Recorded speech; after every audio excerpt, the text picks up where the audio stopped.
Foreword. Note from the publisher. This book, Corporate Machiavelli 55 Essays, is an absolute masterpiece in learning how to read people and leveraging dark psychology, aka Machiavellianism, to succeed in the game of life. It is life-changing. This should be required reading in schools for every single man, because it will teach one real-world skills to gain power through being cunning and utilizing principles of Machiavellianism to get ahead in life. It's a modern-day how-to guide equivalent of The Prince, putting the listener light years ahead of the competition. If you don't listen through this entire piece, you will pay for it with costly mistakes. Hence, you can't afford to not go through this material. It is my intense belief that the knowledge contained in Corporate Machiavelli's final masterpiece, Corporate Machiavelli 55 Essays, before his death, should be available for everyone. This is the book I wish I was given when I was 20. This is why I dedicated a massive chunk of my time and personal resources to get it on Amazon, with permission of the original author to handle this project. This book will be a lifelong resource on, quite simply, how to enter any situation and fucking win. Be sure to also read my books, The Sexcalation Method, Conversation Casanova Mastery, and Womanese 101, all available on Amazon. Corey Smith, author, publisher. You can follow me on Twitter at PUA_dating_tips. You can find more information about Corporate Machiavelli on the site corporatemachiavelli.com and his Twitter handle at CorporateMac. Thank you. Prologue. List of recommended resources from the author in a single list. Number 1. Robert Greene, 48 Laws of Power, 33 Strategies of War. Greene's writings will wake you up to the game of power, the game you've been playing your entire life, but were never consciously aware of. Number 2. The blog and Twitter feed of Illimitable Man. Illimitable Man provides wisdom on a variety of topics: heterosexual dynamics, Machiavellianism, even hormone optimization. Note from publisher. His online handle is at Tell Your Son This. Number 3. The blog and Twitter feed of Wall Street Playboys. Wall Street Playboys provides all the actionable information you will need to succeed in life. The writing style is direct, pure actionable information, no feel-good fluff. A significant percentage of this source is narcissistic denigration, making fun of those who are at the 99th percentile of income, rather than the 99.9th percentile. Forgive this. The high-quality information makes such an annoyance well worth it. Number 4. Sam Harris, author of The End of Faith. Harris's work could be considered the red pill on religion. The gods the world's religions offer are as fabricated as Santa Claus and the Tooth Fairy. Number 5. Charles Murray, author of The Bell Curve and Human Diversity. Murray's work could be considered the red pill on IQ, class and race. Blank slate theory is a lie. Number 6. Felix Dennis, author of 88, The Narrow Road, and How to Get Rich. If you live in a capitalist society and desire to seize power, Dennis's work is a good place to start. There is no step-by-step instruction manual from going from rags to riches, but Dennis offers some helpful guidelines. Additional sources. Robert Cialdini, author of Influence. Human Psychology and Manipulation, required reading for any aspiring Machiavellian. Balthazar Gracian, author of The Art of Worldly Wisdom. Maxims from a 17th century courtier on psychology and Machiavellianism. Some say Gracian's writings were the inspiration for the 48 Laws of Power. Francesco Guicciardini, Ricordi. Maxims from a 15th century courtier on psychology and Machiavellianism. Some of the most immoral advice ever written, and also some of the most effective. Alan and Barbara Pease, The Definitive Book of Body Language. The work of the Peases does an excellent job of covering body language and gender differences.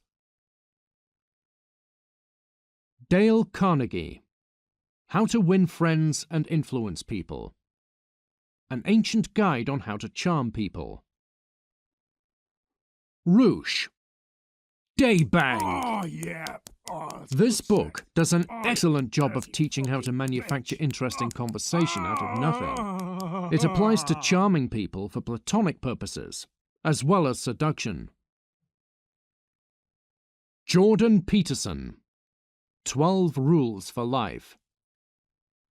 Peterson covers many critical concepts: the Pareto distribution, the Big Five personality traits, and IQ. Walter Scheidel, The Great Leveler. Throughout human history, intense inequality has been the rule, not the exception. The only way to reduce inequality thus far has been to wipe everything out, either by violence or by natural disasters, and thereby make everyone equally destitute. Martin Daly, Killing the Competition. Inequality is what drives violence. The more intense the wealth inequality in a given geographical location, the higher the homicide rate will be in that location. Daily Lecture: Risk-Taking, Inequality, and Homicide. Martin Daly, Jordan Peterson, Lecture number 17. Richard Wilkinson and Kate Pickett, The Spirit Level. Wilkinson does an excellent job of detailing the negative effects intense wealth inequality has on a society. Lower social trust, higher crime rates, higher homicide rates. James Damore, Google's Ideological Echo Chamber. Some politically incorrect but factually correct information regarding gender differences. Aaron Clarey, The Curse of the High IQ. Clarey's book covers some of the common life problems faced by intelligent people. It also serves as a parody of what life is like for an American man at the 50th percentile of income. Brian de Cesare, Mergers and Inquisitions. Valuable information regarding the financial industry. If you have any interest in Wall Street, this source is for you. Chapter 1. Traits to Understand. Preamble. What follows are a list of traits you must understand in order to have any hope of comprehending the content within the rest of this publication. If you are well educated in matters of strategy and psychology, give this essay a skip. You already know it. Worldly wealth. Worldly wealth is what every man wants. Money, power, status. It's what billionaires have plenty of, and the homeless have none of. Intelligences. Firstly, IQ, or cognitive ability. IQ is nothing more than cognitive processing power. It measures a person's ability to comprehend complexity. People with high IQs are commonly referred to as smart. They are capable of analyzing complex information fast and accurately, doing advanced mathematics, have good memories, and so on. People with low IQs are commonly referred to as dumb. Their reading comprehension is below average, and their ability to understand complex information is poor. IQ is a ruthlessly good predictor of long-term life success, and indeed, it is the single best predictor of income. If there is one advantage you could give a child for succeeding at life, it would be this: give them a high IQ. An individual's IQ is partially determined by both genetics and early childhood environment. Tragically, IQ is not changeable once a person has reached adulthood. If you have low IQ, there is nothing that can be done to help you, or at least nothing that has yet been discovered. Men and women have equal IQs on average. However, male IQ is more variable than female IQ. What this means is that most geniuses are men, and most idiots are also men. The next intelligence is realism. And realism is simply being in touch with reality, choosing to believe ugly truths rather than happy lies. Those with high realism prioritize facts over feelings and fill their mind with what they perceive to be true, even if it offends their sensibilities. Those with low realism prioritize feelings over facts and will reject something they subconsciously realize is true if it offends their sensibilities. If a person rejects the truth where there is plenty of evidence to support that the thing is true, they probably aren't doing this due to a lack of IQ points. Usually, it's down to a lack of realism. You might think that realism is simply an extension of IQ, but you would be wrong. To have a high IQ is to have immense processing power. To have high realism is to be in touch with reality. There are many high IQ people who are hopelessly out of touch with reality. Some say things like, "IQ isn't real," and "gender is just a social construct." A person with a high IQ and high realism has a mind with immense processing power, and will use that cognitive horsepower to figure out what the truth is. A person with a high IQ but low realism has a mind with immense processing power, and they will use their cognitive horsepower to manufacture realizations for lies that appeal to their sensibilities, rather than for the sake of finding the truth. Historical and contemporary examples of people with high IQs but low realism are endless.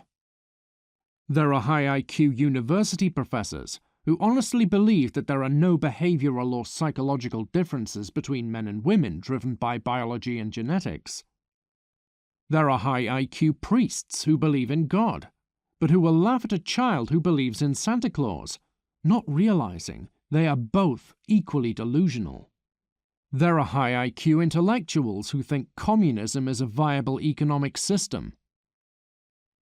Men average higher on realism than women, and amongst the people with the best realism, almost all of them are men. It has been noticed by many that autistic men are often exceptionally good at logical reasoning. Autists usually don't have exceptionally high IQs. What they do have is exceptionally high realism. To be clear, men in general should not be given too much credit. Most men, like almost all women, are low realism. A minority of men are high realism. They are disproportionately autistic. The next of the intelligences is cunning. Cunning is often euphemistically referred to as people skills or social skills. Within this publication, it will sometimes be referred to as Machiavellianism or Machiavellian intelligence. To be high cunning is to have the ability to charm people, make them like and trust you, persuade people, lie convincingly, read body language and vocal tonality accurately, and analyze social situations accurately. To be low cunning is to be bad at charming people or socially awkward, inept in matters of persuasion, incapable of lying convincingly, and incapable of reading body language or vocal tonality accurately. Cunning is distinct from IQ, and the correlation between them seems to be zero. There are many men with sky-high IQs who are hopelessly socially awkward. They don't lack intelligence, they lack cunning. The average woman is more cunning than the average man, yet at the same time cunning seems to have far greater variance amongst men than among women. Among the most cunning people on the planet, think Robert Greene and Vladimir Putin, almost all of them are men. The least cunning people are autists, who are also mostly men. Moving on to the Big Five personality traits. The Big Five model is a set of heuristics for understanding a person's psychological profile. While they are useful, there are inevitably aspects of a person's mind that can't be boiled down and encapsulated within the quantitative model of the Big Five. If a person is immensely important to your life, say a potential spouse, then you will need to dig far deeper into their psychological makeup than simply ranking them on each of the Big Five traits. However, if a person is of only moderate importance to your life, say a subordinate employee, then estimating how they rank on each of the Big Five traits is enough. No need to dig any deeper into their psychological makeup than that. Let's get into the first personality trait: extroversion. Extroversion measures the degree to which a person experiences enthusiasm or positive emotion, particularly from engaging in social interactions. Those who rank high on extroversion, extroverts, find social interactions to be energizing. Those who rank low on extroversion, introverts, find social interactions to be exhausting. Extroverts tend to smile and laugh more often, and with greater intensity than introverts. Whether a person is extroverted or introverted, and to what degree, is not determined by their attitude or any conscious choice, so much as it is by their neurochemistry. Extroversion seems to be driven by dopaminergic function.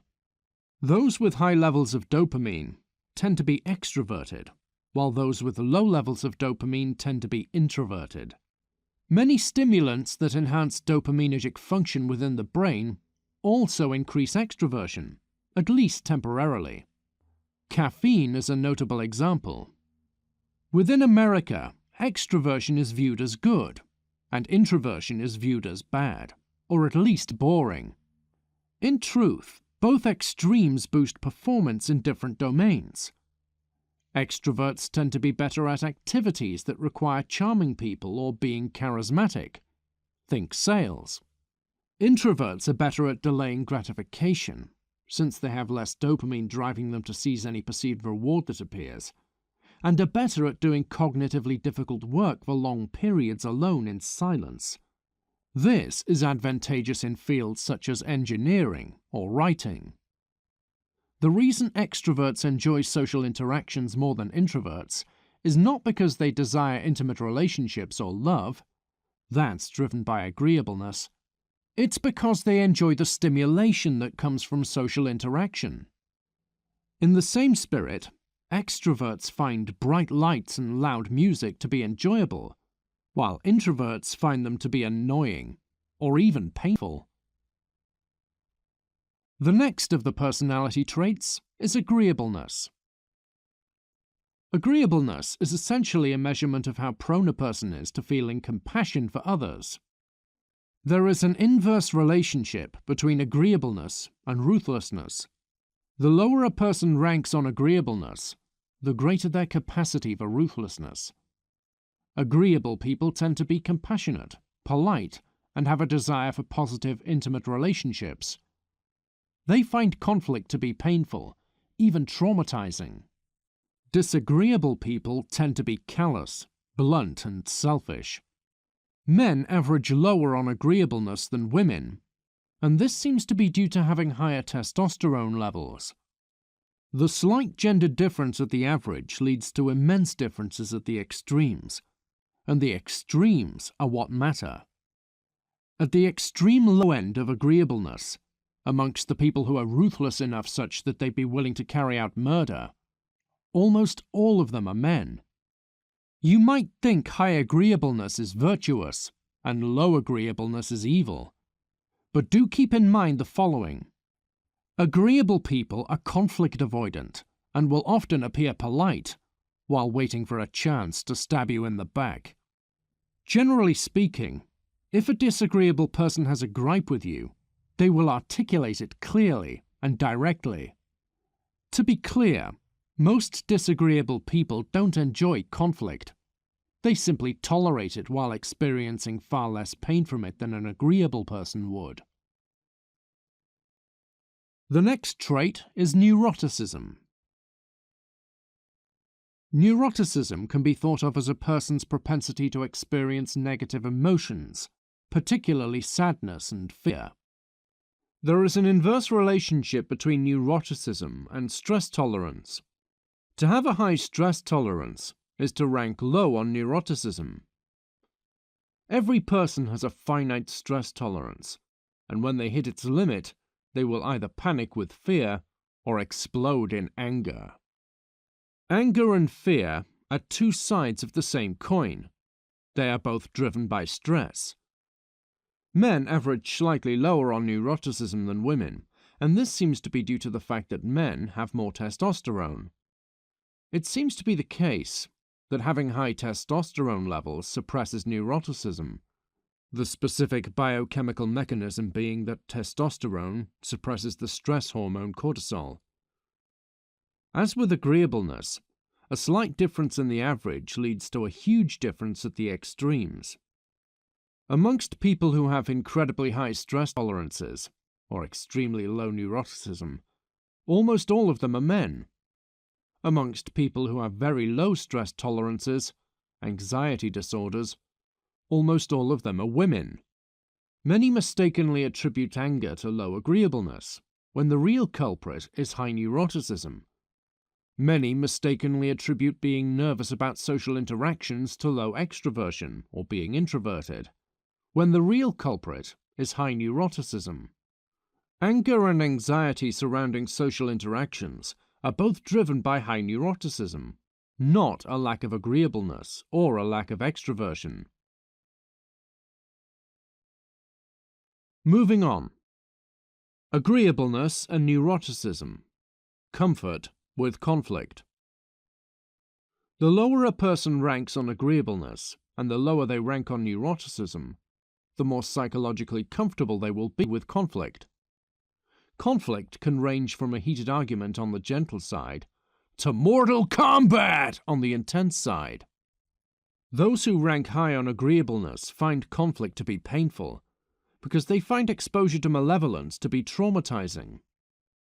Those who rank high on neuroticism find conflict to be painful because they are more sensitive than the average person to stresses of any kind.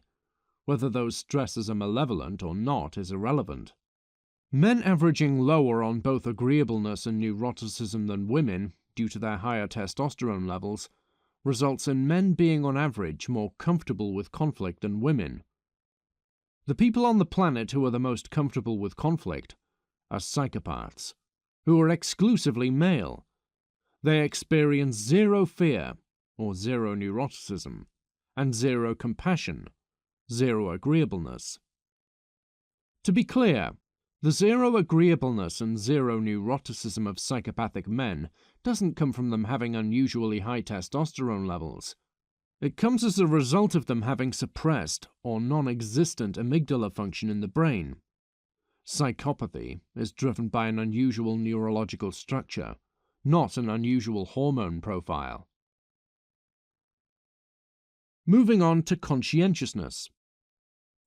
Conscientiousness is the Big Five's way of measuring how hard-working or lazy a person is. Conscientious people work hard and keep their belongings organized. Unconscientious people are lazy and disorganized. Conscientiousness can be further divided into the subtraits orderliness and industriousness. Industriousness determines how hard-working a person is. Orderliness drives disgust sensitivity. how much a person desires for the environment to be clean and organized. It is worth distinguishing between industriousness and orderliness for a simple reason. It affects political affiliations. People who rank high on orderliness tend to be right-wing, while people who rank low on orderliness tend to be left-wing. On the other hand, the correlation between industriousness and political affiliation seems to be zero. Conservatives are more orderly than liberals, but they aren't any more or less industrious. Many unproductive people are disparagingly called lazy, when in truth, their problem isn't their personality, low industriousness, but rather its biological, low energy. Some people have less energy than others, and the old have less energy than the young. If you lack energy, there are drugs that will help you, caffeine. If you lack industriousness, no drug can save you. For purposes of this publication, energy and industriousness will be used interchangeably, but it is worth knowing that they aren't actually the same thing. Energy levels are determined by physical health, while industriousness is a matter of personality. Moving on to the next of the Big Five traits. Openness. Openness is the Big Five's way of measuring creativity. Those who rank high on openness enjoy creative activities. They think creating art and music is fun. They enjoy visiting museums. Those who rank low on openness find such things to be boring, or at least they are not as motivated to pursue them as those who rank high on openness. Openness seems to be what drives entrepreneurship, the creation of new business ventures. It is the case that openness correlates with IQ. However, they are not one and the same. Virtually all low IQ people are low openness, but not all high IQ people are high openness. People who are high IQ and high openness are intelligent and creative, while those who are high IQ and low openness are intelligent but not creative people. Such people make great accountants. Before you start shedding tears for those who rank low on openness, realize that there are many downsides associated with high openness. Those who rank high on openness seem to be involuntarily creative. They spontaneously think of new ideas and new ways of being in the world. If they don't engage in creative activity, they become terribly depressed. From a financial perspective, creativity is a high-risk, high-reward strategy. More accurately, it is a suicidal strategy. Amongst those who engage in creative endeavors, you will find that most are starving, while a tiny minority are spectacularly rich. This is true of artists, musicians, actors, and entrepreneurs. Most make little or no money, while a tiny minority are millionaires. Openness predicts political affiliation. Those who rank high on openness tend to be left-wing, while those who rank low on openness tend to be right-wing. Taken together with conscientiousness, you will find that left-wingers tend to be high openness and low orderliness, while right-wingers tend to be low openness and high orderliness. Chapter 2. Facets of Cunning. What follows is a list of competencies that any aspiring Machiavellian must master. They are basic and necessary, not advanced or supplementary. All are tools to be used or withheld depending on your own discretion. With any skill, it's impossible to learn and memorize how to deal with every possible situation, and Machiavellianism, or cunning, is no exception. What you can do is master the basics, and train your intuition such that you can effectively figure out any situation that may arise. Facets of Cunning. Analytical mind. You must be able to read body language and vocal tonality accurately. and be able to understand the covert subtext behind any overtly spoken words. As Illimitable Man said, quote, "Cold reading is the ability to make accurate deductions regarding an individual's psychological makeup from nothing more than looking at them. Warm reading is cold reading, but with time being spent interacting with the person, listening to how they talk, and observing their actions. It is inevitable that the deductions you make about a person's psychological makeup will be more accurate after spending enough time with them to do warm reading than if you were to only do a cold read. But nonetheless, both warm reading and cold reading are capabilities you must master to have any hope of navigating the game of power effectively. Communication is multi-layered. You should always understand what is being said, what is truly meant, and what may possibly be implied. The specific deductions that should be made from specific clues is culturally dependent and changes from one time and place to another. In modern America, a man wearing a MAGA hat indicates he is politically right-wing, while a woman having blue hair indicates she is politically left-wing. Such deductions are so easy that even the least cunning among us could figure them out. To master the analytical mind facet of cunning, you must get to the point of being able to make deductions that are accurate, consequential, and not obvious to most people. Cold reading is easier in modern America than in most societies, in the sense that our time and place is one where you can know virtually everything about a person's worldview and political preferences with very little information about them. If they work in academia or journalism, they are probably left-wing and think Donald Trump is Satan. If they are in the military or work in finance, they are probably right-wing and think cutting taxes will magically create an economic utopia. In most societies, making accurate and thorough deductions about a person's worldview from such little information as their job title is difficult or impossible. The analytical mind facet of cunning must be distinguished from having a high IQ. To have a high IQ is to be capable of comprehending complexity, whether expressed verbally or mathematically.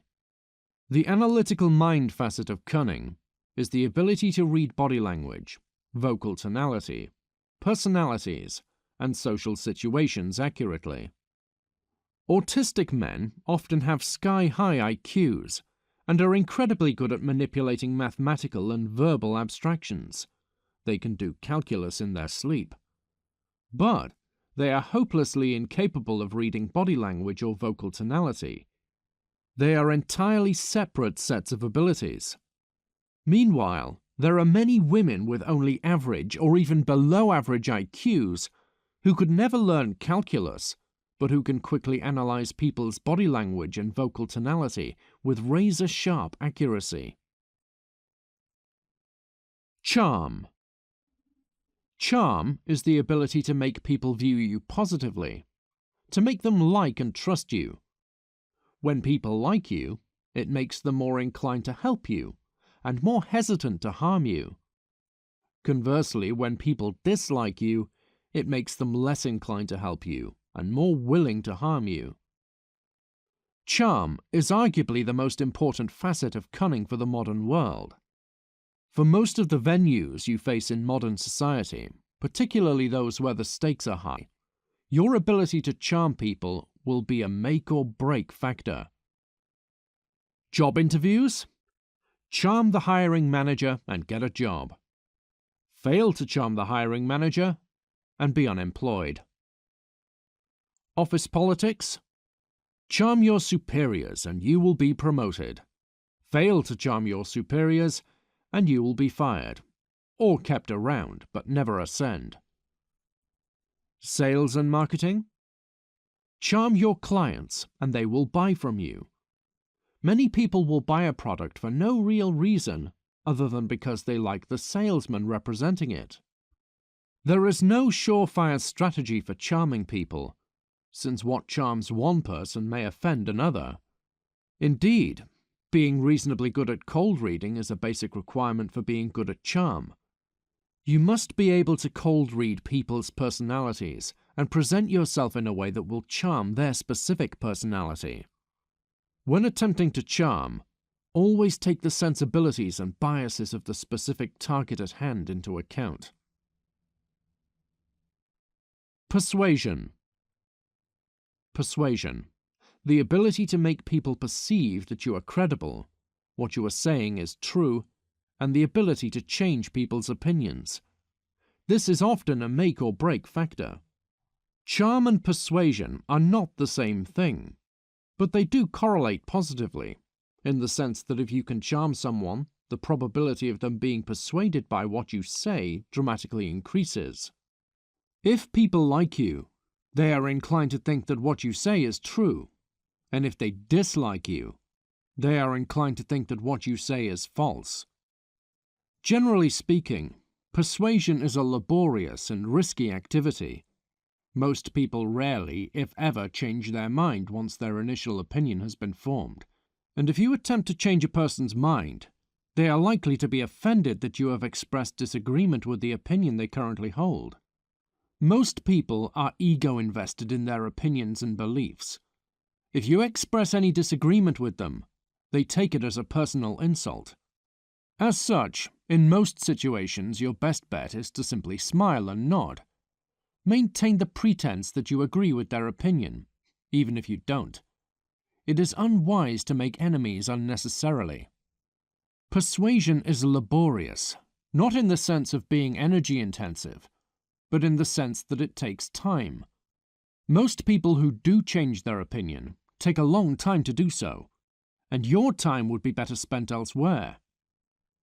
Only attempt to persuade someone if the matter is important enough such that it is worth the risk and the time, and you are convinced you have a reasonable chance of successfully persuading them.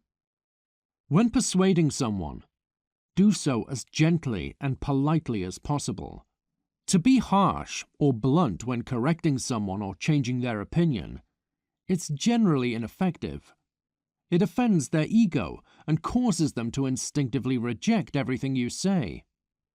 It is usually ineffective to directly state that you think their current opinion is wrong. Instead, start by appearing to agree with their opinion, then gently express how you think their opinion might be slightly wrong. Directly expressing disagreement causes the other person to view you as an adversary who should not be trusted and whose words should be rejected. By appearing to agree with their current opinion, at least as a starting point, you cause the target to view you as an ally, someone who should be listened to. It is often the case that changing someone's opinion totally is impossible, but partially changing their opinion is doable. If a person insists that 2 plus 2 equals 8, it may be impossible to convince them that 2 plus 2 equals 4, but doable to convince them that 2 plus 2 equals 7. A moderate step in the right direction, to 7, is often sufficient for the purposes at hand. Getting them to the perfect destination of 4 is usually unnecessary. Mask-wearing power talk. There are those who will say you should just be yourself. This is terrible advice. Far better advice is this: wear the mask that the day and the moment require. What charms one person may offend another, and vice versa. For the sake of charming people, mask wearing will be necessary. The probability that who you actually are, your natural personality without wearing a mask, will be considered charming by everyone is practically zero. If you know a person who everyone considers likable, be skeptical of them. The probability they naturally have a personality that everyone finds likable is low. The probability they are a competent Machiavellian executor who can effectively wear a mask is very high. Straight talk is saying what you actually think. Power talk is not saying what you actually think, but rather saying what will be most tactically effective for the situation you are in. Those who use power talk filter their speech, self-censor, and outright say things they don't believe are true, all for the sake of tactical expediency. Needless to say, for the sake of succeeding in the game of power, your default mode of speech should be power talk. For the sake of charming people, or at minimum not outright offending them, you will need to maintain the pretense that you like them and think positively of them, even if in reality you despise them. For the sake of not being ostracized, or even worse, imprisoned or executed, you will need to outwardly express opinions that are politically correct for the time and place you live in, even if they are opinions you don't actually agree with. See Law 38. If your real opinion is that IQ is a legitimate measurement of intelligence, and in the time and place you live it is politically correct to say that IQ isn't real and every person is equally smart, you need to outwardly express the opinion that everyone is equally smart, or simply say nothing. The minimum applications of power talk you will need to be able to execute effectively are as follows. Maintain the pretense that you like every person you encounter. Law 43. And pay lip service to whatever is politically correct in the time and place where you live. Law 38. Regarding Law 43, you must maintain the pretense that you like every person you encounter, for the sake of charming as many people as possible, or at minimum, not offending them. It is in your best interest to have as many allies as possible, and as few enemies as possible. Regarding Law 38, think as you like but behave like others. If you live in 1950s Russia, pay lip service to the notion that communism is a good idea and Stalin is a good leader. If you live in 2021 Saudi Arabia, pay lip service to the idea that there is no God but Allah and Muhammad is his prophet. If you live in 2021 America, pay lip service to the notion that gender is a social construct. Apply Law 38 effectively, or you will suffer ostracism and possibly imprisonment or execution. For almost every situation you face, saying what you actually think, straight talk, will be tactically counterproductive, while regulating your speech, power talk, will be tactically effective. In the office, use power talk. You are playing the game of office politics. Success means promotion, and failure means firing. With a client, use power talk. You are doing sales work. Success means more money. Failure means less money. With family members, use power talk. You are playing the game of family politics. Success means access to your family's resources. Failure means ostracism. Whenever you hear a powerful person speak in public, and even in private, they are using power talk. None of them are saying what they actually think. You may notice that women use power talk more instinctively than men do. At least women pay lip service to whatever is politically correct for the society they live in more instinctively than men do. And autistic men seem to be almost entirely incapable of power talk. Autists are hopelessly driven to say what they actually think. Straight talk. The consequences be damned. When using power talk, there is a paradox. You must monitor every word that comes out of your mouth. Everything you say must be carefully calculated. At the same time, if it appears that you are calculating what you're saying, people perceive you as awkward at best and dishonest at worst. Your words must be inwardly calculated, while on the outside seem to flow naturally with an ease that makes people perceive you are saying what you actually think. This sounds like an impossible task. It will be if you speak 1,000,000 sentences a day. However, if you speak only 100 sentences a day, it's very doable. Limit how much you talk, and regulating everything you say becomes a practical endeavor. You don't have to closely monitor yourself all the time in every environment. Just in the venues where the stakes are high enough to matter, there is a significant amount of money to be made or lost. Intimidation or bullying. Intimidation is a tactic that can be used for the sake of getting cooperation, and in some cases should be. Beware, intimidation is a high-risk, high-reward tactic. The high reward is that you might get cooperation. On the other hand, there is the risk that you won't get cooperation and instead make an enemy. Indeed, intimidation could very well win the target's cooperation, but still cause them to dislike you, thereby getting you an enemy. Unlike intimidation, charm is a low-risk, high-reward tactic. With charm, the worst-case scenario is nothing happens.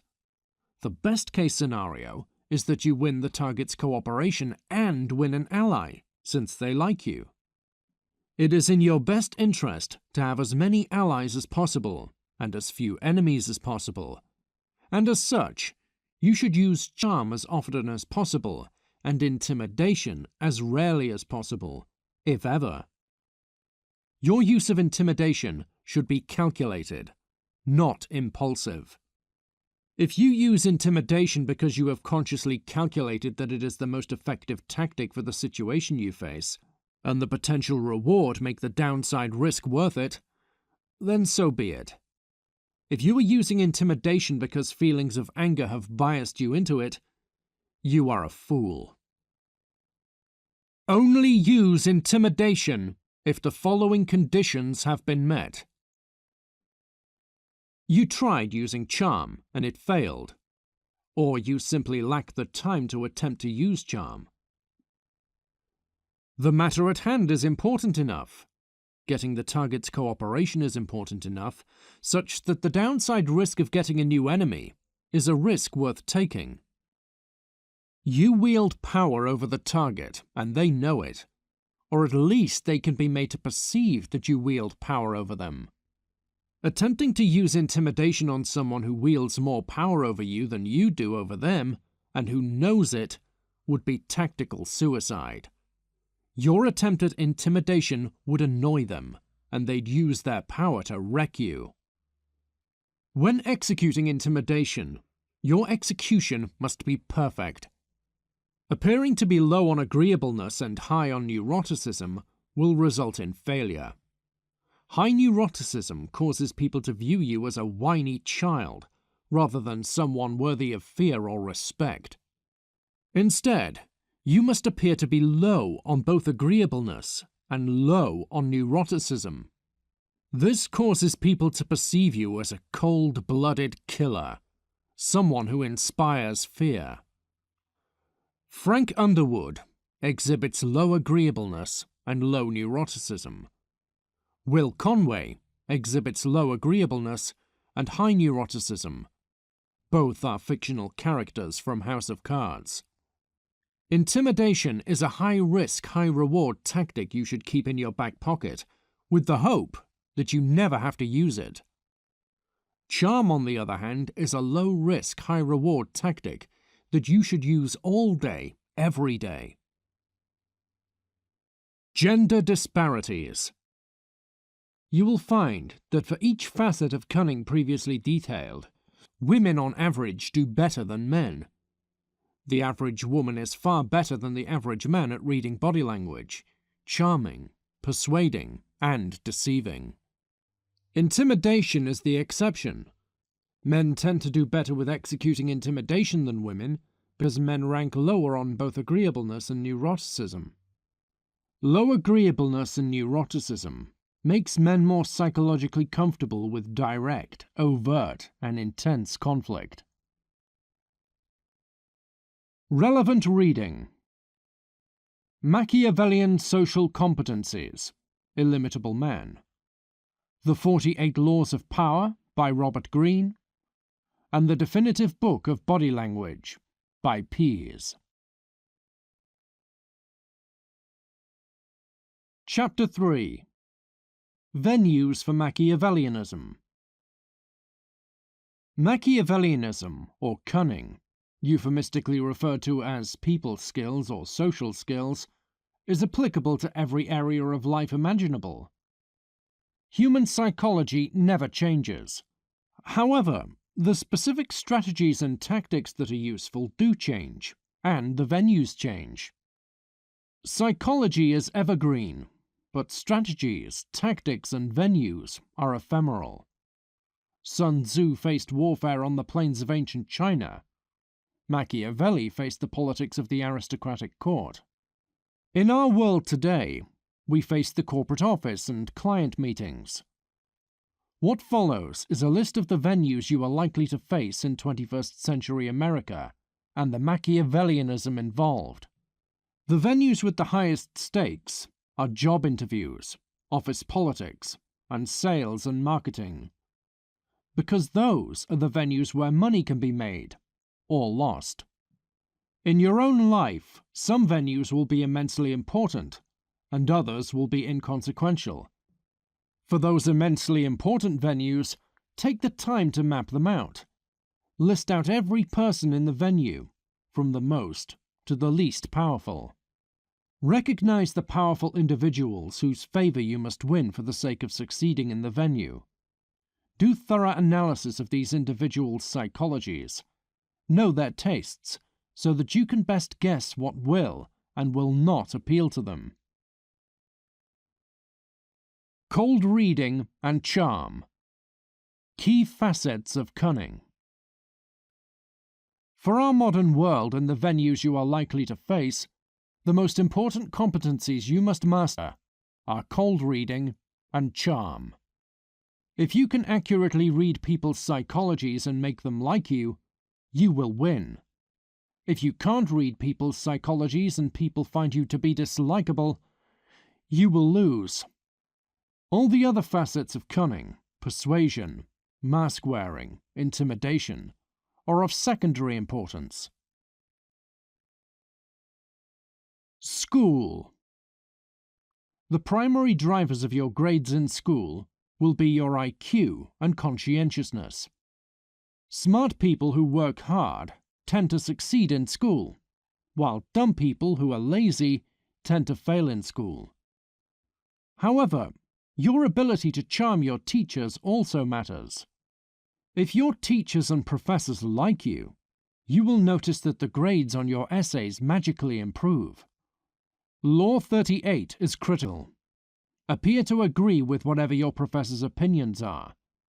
If your professor is a bleeding heart liberal, your essay should imply that Donald Trump is Satan. If your professor is an old-fashioned conservative, your essay should have a right-wing bent to them. Family politics. If you come from a poor family, then family politics is a venue where the stakes are low. Your family members have no significant amount of money or valuable connections, i.e. networking, to offer you. So even if they hate and ostracize you, it doesn't matter. However, if you come from a rich family, then family politics is a high-stakes venue. If your family members like you, they will give you immense financial support and access to valuable connections. On the other hand, if they dislike or ostracize you, you will miss out on these assets. As such, if you come from a rich family, do take the time to thoroughly analyze the psychologies of each of your family members and the social interactions between them. Getting your family members to like you, particularly the ones who have direct control over financial resources and networking connections, is critical. Job interviews. In theory, job interviews are done for the sake of finding the most competent candidate and hiring them. In reality, job interviews don't select candidates who are competent, they select candidates who are likable. If in a job interview you can successfully charm those who wield decision-making power over who gets an offer and who does not, you will be given an offer. In some interview processes, technical skills may be assessed, but ultimately, the make or break factor will be, which candidate do I like the most? Office politics. Office politics is the venue that will make or break your career, no matter what your profession is. as a corporate employee, you are a 21st century courtier. Read Law 24. That chapter of the 48 Laws will serve as a beginner's guide to succeeding in the game of office politics. You are in zero-sum competition with co-workers who have the same rank as you, for seizing the same promotion opportunities, and for keeping your jobs when layoff season inevitably arrives. While being in intense zero-sum conflict with them, you must always maintain the pretense that you are all on the same team. Fail to maintain this pretense, and your superiors will view you as a monster. They will fire you. It is a paradox. Intense conflict, whilst at the same time maintaining the appearances of friendliness and teamwork. The corporation that employs you could not care less whether you live or die, and would gladly get you killed if it would boost quarterly profits. Yet at the same time, you must always maintain the pretense that you are a loyal employee and that you enjoy being a corporate employee. Hide your displeasure, fake your contentment. At minimum, you must hide your displeasure. Fail to do this, and your superiors will view you as having a bad attitude and fire you. At best, they will keep you around, but never promote you up the hierarchy. It is yet another paradox. Maintain the pretense you are loyal to the corporation that employs you and happy, even though in reality you are loyal only to your own interests, or at least you should be, and are possibly very unhappy. The main strategy for succeeding within office politics will be this. Triangulate who your critical superiors are, those people who wield decision-making power over whether you are promoted or fired. In some office environments it will be obvious who these people are. In others, it will require some investigation. At all costs, you must ensure that your critical superiors view you as both likable and competent. For the sake of making them perceive you as competent, prioritize their work over everyone else's. Give A+ work to your critical superiors and A- or B+ work to everyone else. This strategy may sound obvious, yet the corporate world is full of employees who will never bother with trying it, or who will try it but botch the execution. Sales and marketing. The venue for Machiavellianism that can take you from rags to riches. Your goal is to manipulate people into buying product, and your main tool for this is charm. The single biggest reason people will buy from a salesman is because they like him. Whether or not it is actually in the target's best interest to buy product is supremely irrelevant. You must persuade them to buy product, the consequences be damned. Negotiation. Negotiation is an intrinsically Machiavellian activity. Strategy, manipulation, and persuasion are involved. One useful strategy is this: charm the other party. They may give you a better price or deal terms simply because they like you. At the same time, ensure they do not get away with using this strategy on you. In the words of Balthasar Gracian, do not take payment in politeness. At no point in negotiation should you ever insult the other party. If they feel offended in any way, they may refuse to do business with you, even if it would objectively be in their best interest to do so. Chapter 4. Principles of Machiavellianism. Historically, Machiavellianism has been an art, studied and practiced only by elites as a means of maintaining their positions of power. In our day and age, the 48 Laws of Power has done much to wake the masses up to this reality. What follows are a list of principles to keep in mind when mastering Machiavellianism. The words cunning and Machiavellianism will be used interchangeably. Cunning is morally neutral. Many conflate cunning with evil, but this is foolish. Cunning can be used for good, or for evil, or for purposes that are inconsequential. A psychiatrist who persuades a suicidal patient to step down from the ledge is using cunning for good. A con man who persuades poor people to hand him their life savings is using cunning for evil. Being unskilled with Machiavellianism doesn't make you good. It just makes you incompetent. Conceal your cunning. People foolishly conflating cunning with evil has some practical consequences. If people perceive that you are cunning, that you read body language, vocal tonality, and personalities accurately, and put conscious effort into charming people, they will view you as evil. At best, they will distrust you. At worst, they will both dislike and distrust you. As such, you must be cunning, while at the same time appear to be just as naive as the average person. Never out loud give an in-depth analysis of a social situation or someone's personality. It causes people to perceive that you are cunning and evil, rather than impressive. This may sound obvious, yet many otherwise intelligent men shoot themselves in the foot by doing this, thinking it will cause people to view them as competent. The game is to be sold, not to be told. If you practice cunning, you will succeed. If you talk about cunning, you will fail. Use manipulative tactics to charm and persuade people, but never talk about the tactics you use. Doing so causes people to view you as a monster. Use manipulative tactics to seduce women, but never talk about the psychology surrounding seduction with women. Doing so causes the women too dumb to understand what you're saying to think you are weird, while the minority of women who are smart enough to understand what you're saying view you as evil. Variants of skill. Cunning exists on a spectrum. Every human being on the planet is cunning to some degree, in the sense that every person can read body language, vocal tonality, charm, persuade, and use manipulative tactics to some degree.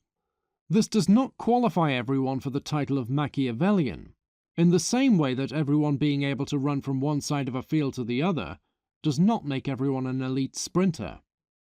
The cunning of the average man is executed with only subconscious awareness, and the cunning of the average woman is executed with semi-conscious awareness.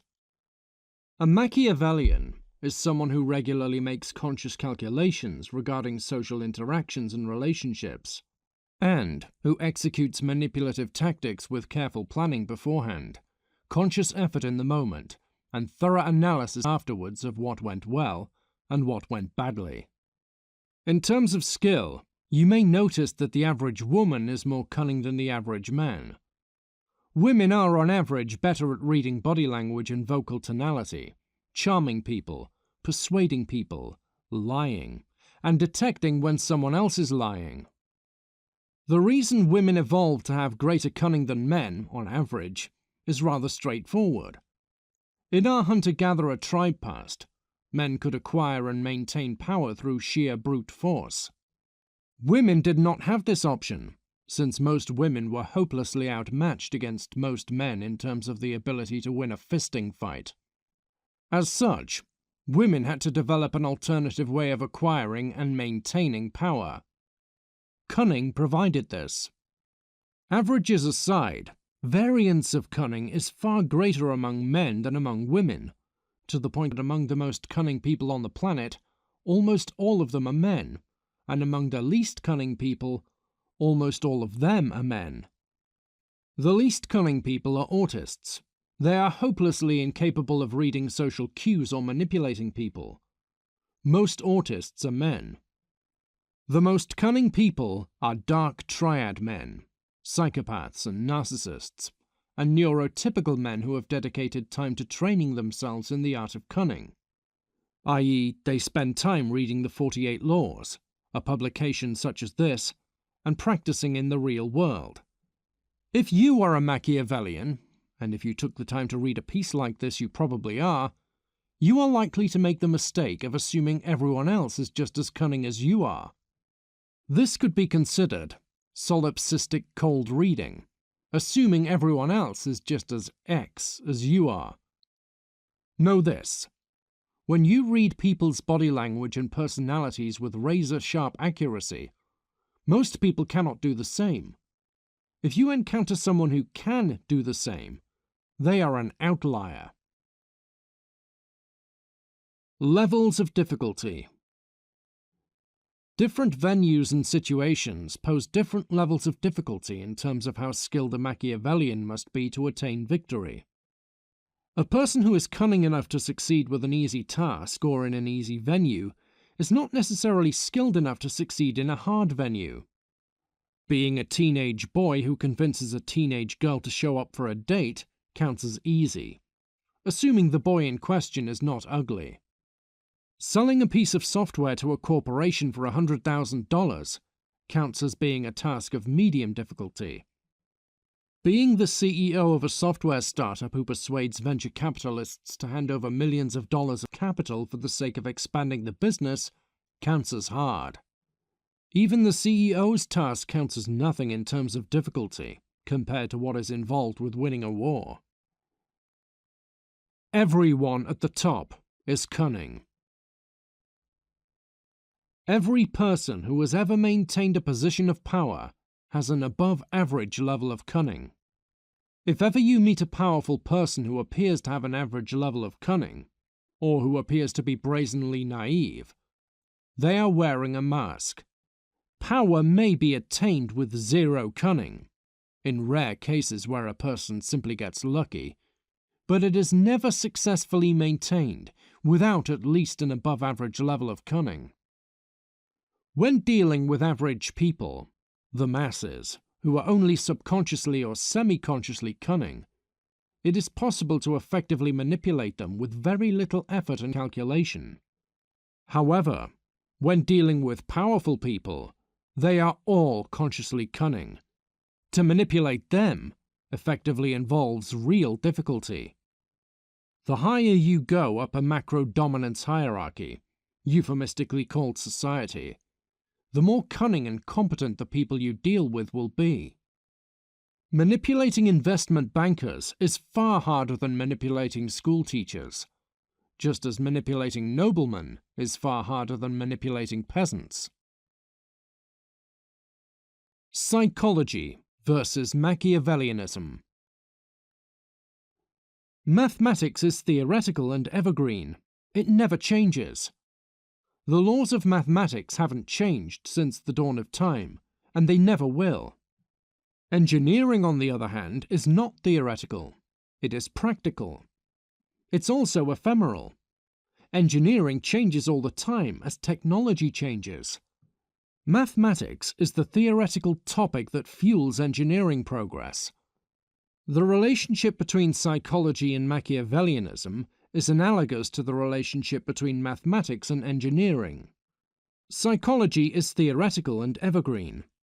Human psychology hasn't changed in thousands of years, and it won't change in your lifetime. Machiavellianism is the application of psychology to the real world, strategies and tactics being used to execute the real-world manipulation of other human beings. As a Machiavellian, the venues you face will change, the specific individuals you must deal with will change, and the strategies and tactics you use must change as you adapt to the new venues and individuals you face. The one thing that stays the same is basic human psychology. Mastery. Machiavellianism is a topic of infinite complexity. You cannot possibly get to the point where you know everything. However, you can get to the point where you have mastered the venues and strategies that will be most relevant to your life. As a general guideline, keep the strategies and tactics you use as simple as possible. As the complexity of your strategies and tactics increases linearly, the probability of something going wrong increases exponentially. Mastery will require far more than simply reading or listening. Practice and experience in the real world are required. 10% of your time should be spent reading books on psychology and strategy, and 90% of your time should be spent interacting with people in the real world. For the sake of practice, you ought to start in low-stakes venues. Think high school. Failure in such a venue will mean nothing, at least for the long term. Eventually, you will be in high-stakes venues, say office politics, whether you want to or not. In such venues, success means getting rich, and failure means poverty. Good luck. You will need it. Prioritization. You don't have 10,000 hours to spend on mastering Machiavellianism, and as such, you must prioritize the facets of cunning and venues where cunning might be applied that are most relevant to your life. For most Americans in the early 21st century, the most important facets of cunning will be charm and developing an analytical mind. If you can read people's psychologies and social situations accurately, and make people view you as likable and trustworthy, you will excel. Botch either of these, and you will almost certainly fail. The most important venues for early 21st century Americans are office politics, job interviews, and sales and marketing. Why? Because these are the venues where money can be made, or lost. Succeed in these venues, and you will be rich. Fail in these venues, and you will be poor. From books on psychology and Machiavellianism, you will find 10,000 different strategies and tactics. They will have a Pareto distribution of usefulness. 9,900 of them will have no application to your life. 90 will have some application to your life. 10 will be directly relevant to your life, and you will use them every day until you die. Chapter 5. Law 23. How to get rich. A question haunting many ambitious men. How to get rich. There is a rather simple formula. Enter a field where money can be made, and be extremely good at what you do. What follows is a more in-depth explanation of that formula.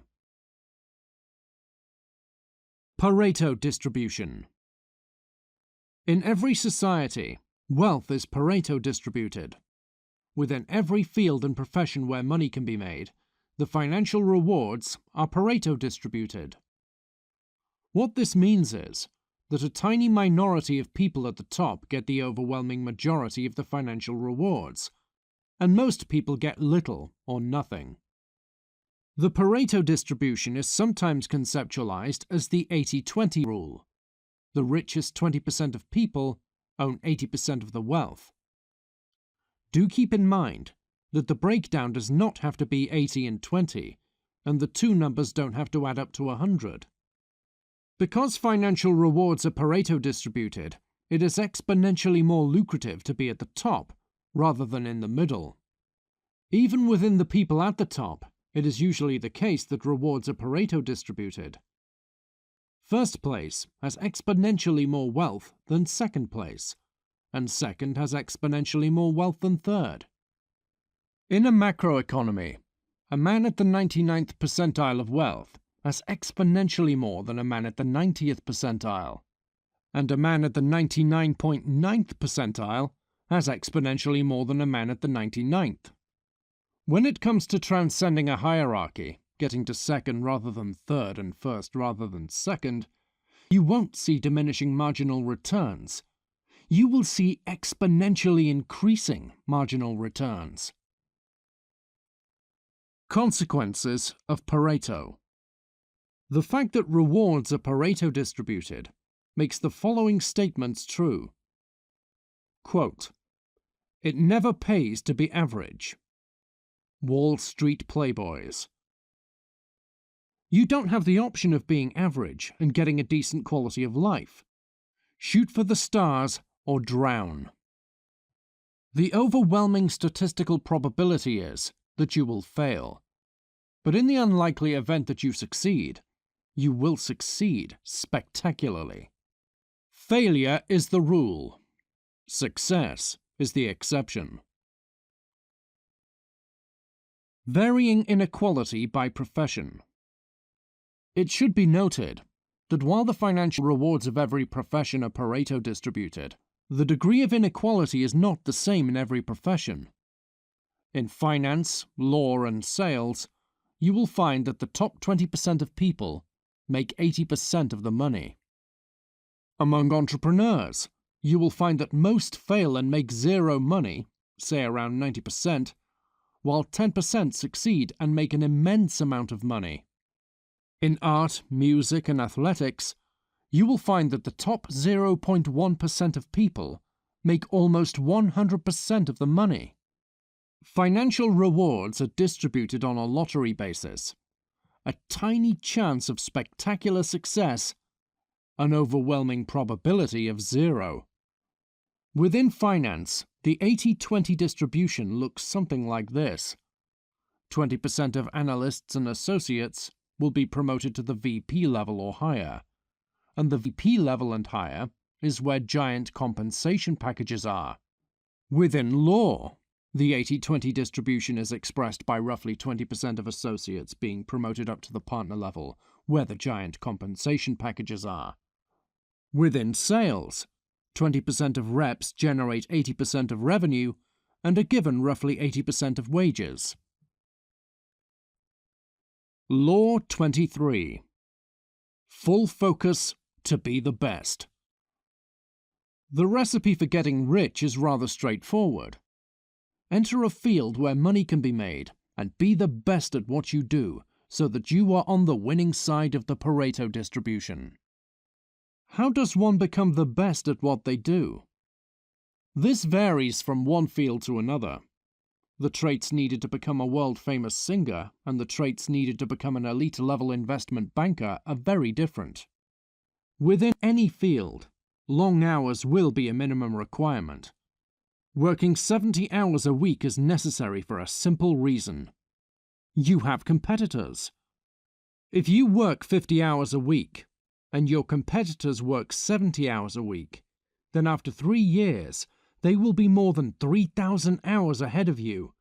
You will never catch up. You can work in a profession, put in only 40 to 50 hours a week and make a decent amount of money. You will never be the best at what you do. People willing to put in 60 to 80 hours a week will inevitably surpass you. Long hours are necessary for the sake of having a shot at being the best in any field, but not necessarily sufficient. Do keep in mind that you are in zero-sum competition with your competitors. It is objectively in your best interest for them to fail. Only one person can make it to first place. You must ensure that person is you. Only one hit needed.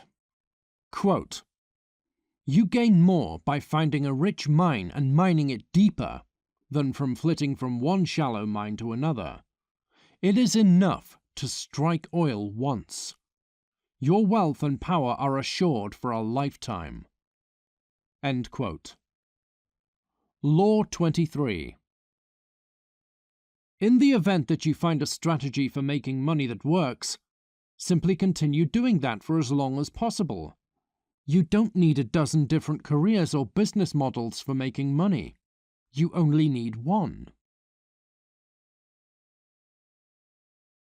Chapter 6. Machiavellianism in different professions. There are professions where cunning is a core part of the job function. Sales, law, finance, politics, and journalism are all examples. To succeed in these professions, you don't need to be a master-level Machiavellian executor like the fictional Frank Underwood, but you will need a level of manipulative ability that is above average. The aim of this essay is to delve into the specific manipulations involved in each of these professions. Finance will be covered most thoroughly, since it is the profession with which I have the greatest familiarity. Sales. It has been said that a con man is just a salesman without a product, but this is a lie. A salesman is just a con man with a product. Your job is to persuade people to buy product, regardless of whether or not it is in their best interest to do so. Charm and persuasion are your tools. Keep in mind that charm fuels persuasion, in the sense that many people will buy from you simply because they like you, not necessarily because they are in love with the product itself. Zero-sum negotiation, an intrinsically Machiavellian domain of performance, is a key job function within sales. You will have to negotiate price and deal terms. Notably, zero-sum negotiation is also common within law and finance. How complex the manipulations you must engage in for the sake of persuading a target to buy product will vary from one industry to another.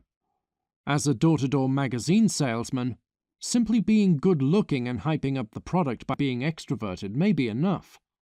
As a pharmaceutical salesman, you will need to persuade multiple doctors to prescribe drugs. This could be as simple as explaining the benefits of the drug, or it could be as complex as overstating the benefits of the drug, understating the risks and side effects of the drug, and outright bribing doctors or giving them kickbacks to prescribe the drug, even to patients who don't really need it. See the opioid crisis in America.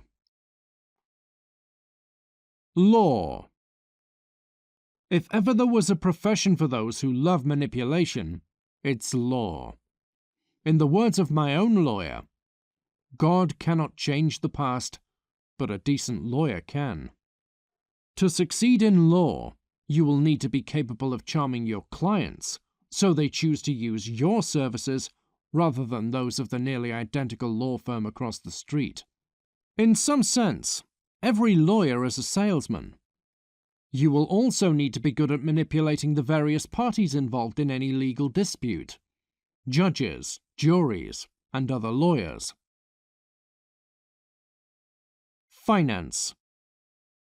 Different aspects of the financial industry involve different manipulative strategies and tactics. In all of them, you will need to be good at winning zero-sum negotiations and charming people. Many positions within the finance industry are sales positions in everything but name. Mortgage and commercial banking.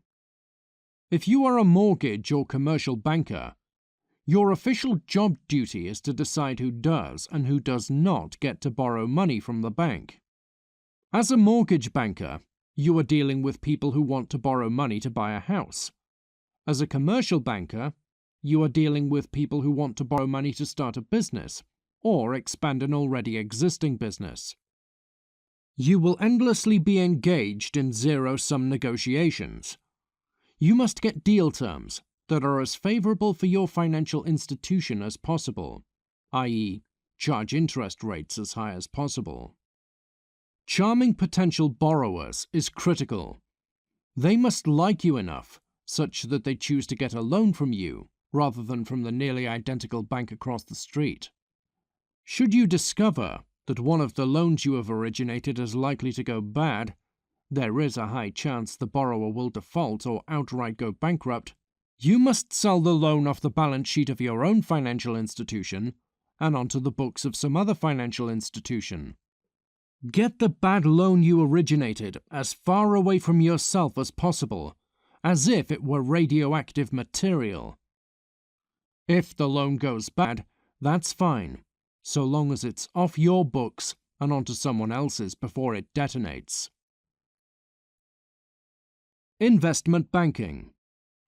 Officially, your job as an investment banker is to advise clients on capital-raising activities, equity and debt issuances, and M&A deals. Unofficially, investment bankers are salesmen in everything but name. The bank that employs you is paid fees for providing certain financial services to clients. Your job is to charm and persuade clients such that they will use the services of your bank rather than those of the nearly identical bank across the street. Your bank will only be paid a fee, and by extension your annual bonus will only be good, if the transactions your clients are involved in close. You must gently persuade your clients to go through with all deals they are involved in that your bank is advising on. Is it actually in the best interest of your clients to go through with each of these deals? That is a question of supreme irrelevance. Your bonus depends on them going through with the deal. The consequences be damned. On behalf of your clients, you will regularly engage in zero-sum negotiation. If a client is selling their company, you must get them as high a price as possible. If you are advising a client on an acquisition, you must aid them in getting as low a price as possible. Beyond your clients, you will need to persuade the counterparty in various transactions to go through with the deal. If you are advising a client on an equity or debt issuance, you will need to convince investors in the public markets that your client's company is one worth investing in. If you are advising a client on the sale of their company, sell-side M&A, you need to convince potential buyers that your client's company is one worth having. Private equity, venture capital. Your official job responsibility is to find investment opportunities. Your unofficial job responsibility is to be a master-level Machiavellian executor. In private equity, your strategy is to acquire entire companies, often using an irresponsibly high amount of debt financing, fix them up, and then sell them for a higher price. Some individuals flip houses. Private equity firms flip companies. You need to be a master of zero-sum negotiation, buying at low prices and selling at high prices. You also need to be pretty good at persuasion, so you can convince lenders to give you debt financing for your LBO. Venture capital work is similar to private equity work, at least so far as the cunning that is involved. You need to be good at zero-sum negotiation, buying equity in startup companies for as low a price as possible, and at a later date selling the equity for as high a price as possible. For the sake of getting good investment returns, buying low is the critical part, since selling high is often impossible. In the words of the venture capitalist who backed a biotech startup that saved my life, "The money needs to be made the day you buy it. If you buy too high, you are doomed." Entrepreneurship. An entrepreneur is simply a person who creates a new business. The specific manipulative tactics involved in this will vary from one industry to another, and one business model to another. But now, I will detail those common across all industries. The life of Felix Dennis, a young magazine publisher in 1970s England, can be used as an example. He must persuade bankers to lend him money so that he has the capital needed to get his business off the ground. Do sales and marketing, manipulating customers into handing over money for his product being nothing more than images printed on paper. Hire employees and profit off the work they do. Often he must hire people who have talents he himself lacks, thereby indirectly expanding his own capabilities. This is an extension of Law 7. Have others do the work, but ensure you yourself take the profits. If you want details on the manipulative strategies Dennis used to go from rags to riches, see his book, How to Get Rich. He was called the Billionaire Prince for a reason. Politics. If you are a politician in a democracy, your job is to manipulate as many people as possible into voting for you. You have the full-time job of charming and persuading the masses.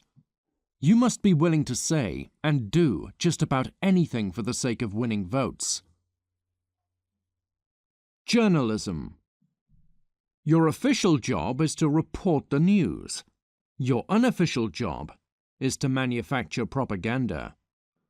Bear in mind, you must only manufacture propaganda that the owners of the news outlet you work for approve of. Otherwise, you will be fired.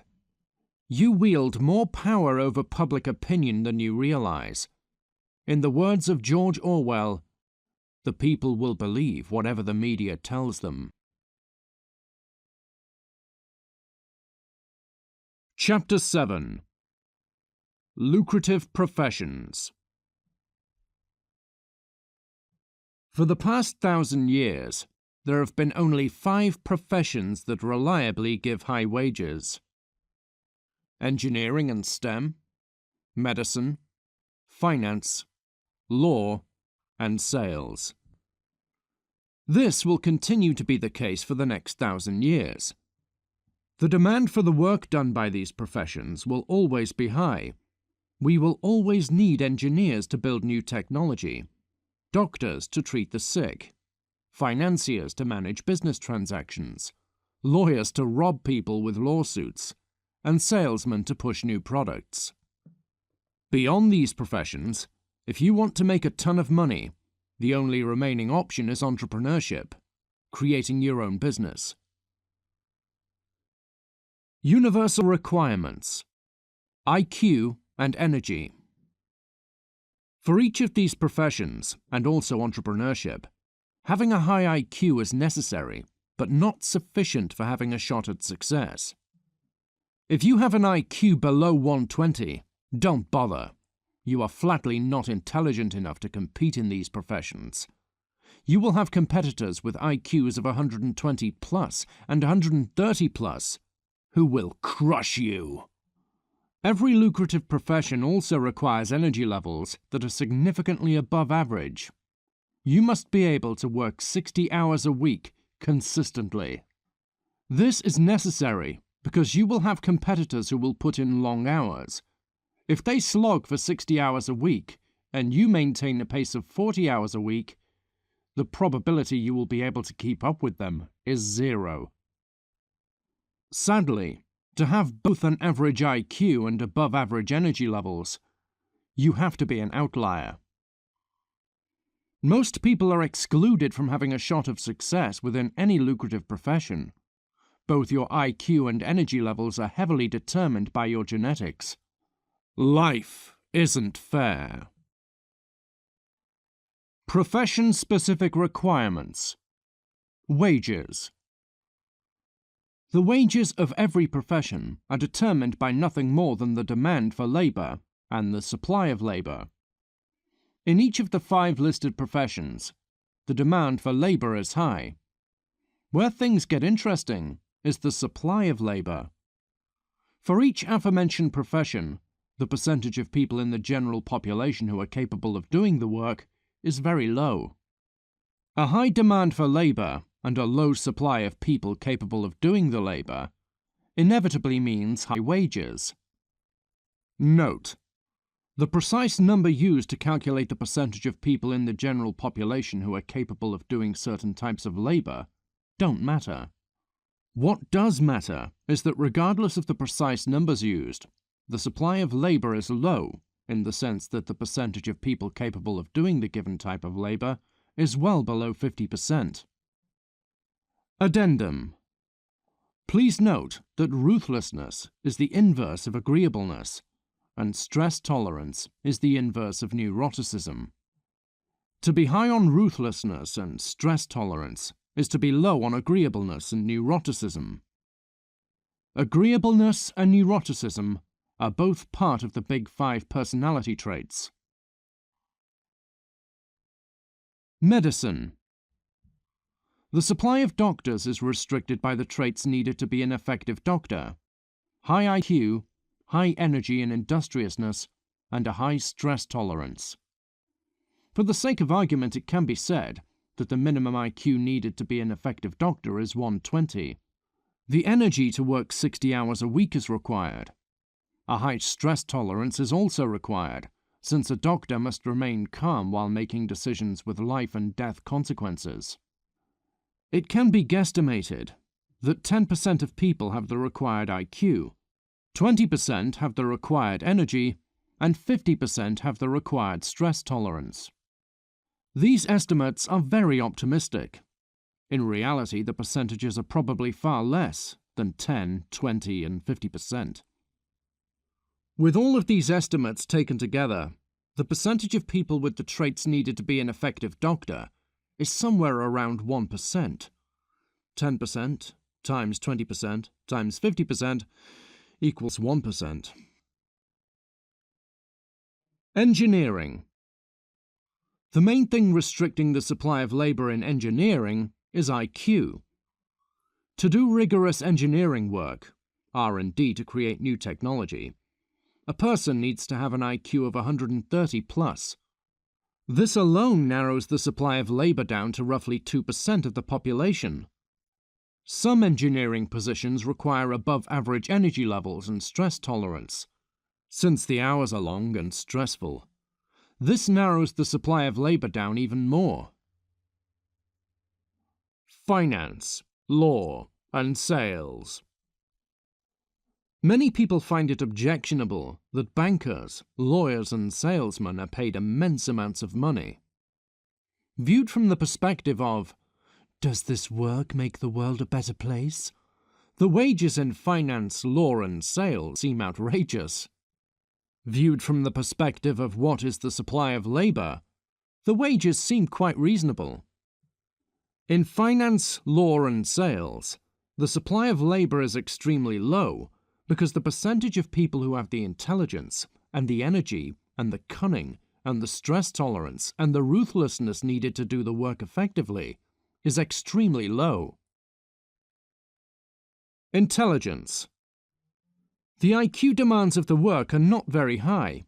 A person with an IQ of 110 plus can be effective in finance, law, and sales.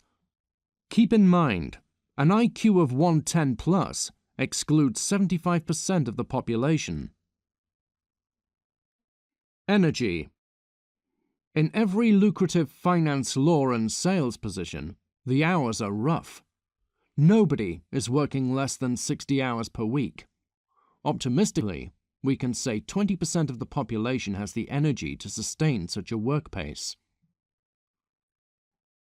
Cunning. Doing the work in finance, law, and sales effectively requires an above-average level of manipulative ability. For details on this, see the essay Machiavellianism in Different Professions. Stress tolerance. The work in finance, law, and sales is stressful. Not nearly as stressful as being a doctor making life and death decisions, but stressful enough to eliminate a significant percentage of people from the labour supply. Anyone who ranks high on neuroticism can't do the work. Ruthlessness. The work involves endless zero-sum competition and negotiation, often over the price something is bought or sold for. A person doesn't have to be as cold-hearted as Vladimir Putin to be comfortable with this, but they do need a degree of ruthlessness that goes beyond what is average. They need to be below average on agreeableness.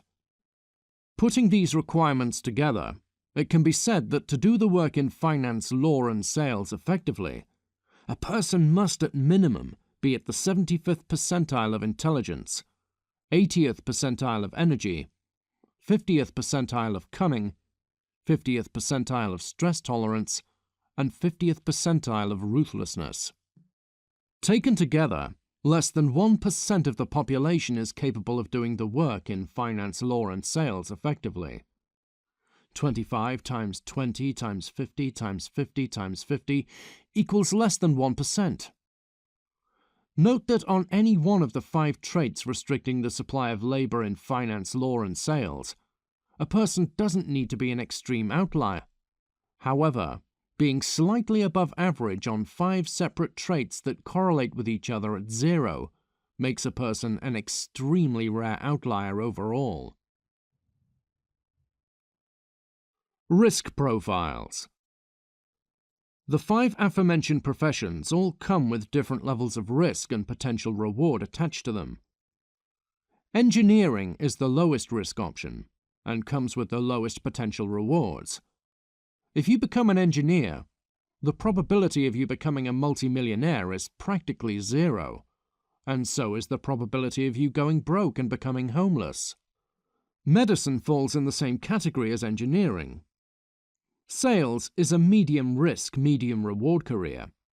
There is some chance of you becoming a multimillionaire, and some chance of you going broke. Finance and law are both highest risk, highest reward career paths. There is a significant chance you will be promoted from the associate level to the partner level in law, or the vice president level in finance. However, you probably won't. Odds are you will wash out at the associate level. This isn't terrible. You'll probably get a boring back office position making 6 figures, so you'll survive. You just won't become a multimillionaire. Entrepreneurship risk profile. Entrepreneurship is the highest risk option, but this is a bit of an understatement. Becoming an entrepreneur is exponentially more risky than working in finance or law. As a banker or lawyer, you have a small chance of being promoted to the senior levels of the corporate hierarchy, partner or vice president, and an overwhelming probability of getting a mediocre position where you achieve nothing impressive but still make a decent living. If you become an entrepreneur, you deserve to know the truth. You are on a suicide mission. There is a small chance you will end up spectacularly rich. The overwhelming probability is you will end up broke and homeless. Good luck. Most entrepreneurs are not a special breed who are willing to risk death or homelessness for the sake of having a shot at becoming rich. They are kids from rich families who have their parents' wealth as a safety net. If you come from a rich family and become an entrepreneur, you are risking some social humiliation and foregone income. If you come from a poor family and become an entrepreneur, you are risking homelessness and death. The odds of getting rich as an entrepreneur are not 1 in 1,000. They are more like 1 in 10, optimistically 1 in 5. Those odds are bad, but by no means hopeless. If you want to get rich, i.e. hit the top 0.1% of income distribution for the society you live in, entrepreneurship is the only option that gives a reasonably high chance of this happening. Pareto distribution. It should be noted that amongst those who enter finance, law, sales and entrepreneurship, financial rewards are Pareto distributed. Most make a little or a moderate amount of money, and a tiny minority become spectacularly rich. Financial outcomes are more equitable in engineering, STEM and medicine. Financial rewards have a bell curve distribution rather than a Pareto distribution. Chapter 8. Ideal Psychological Profiles. Different Professions. Quote, "Analyze what high performers do and adapt it, copy it, or reverse engineer it." End quote. Illimitable Man. A question as old as time. Why do some succeed while others fail?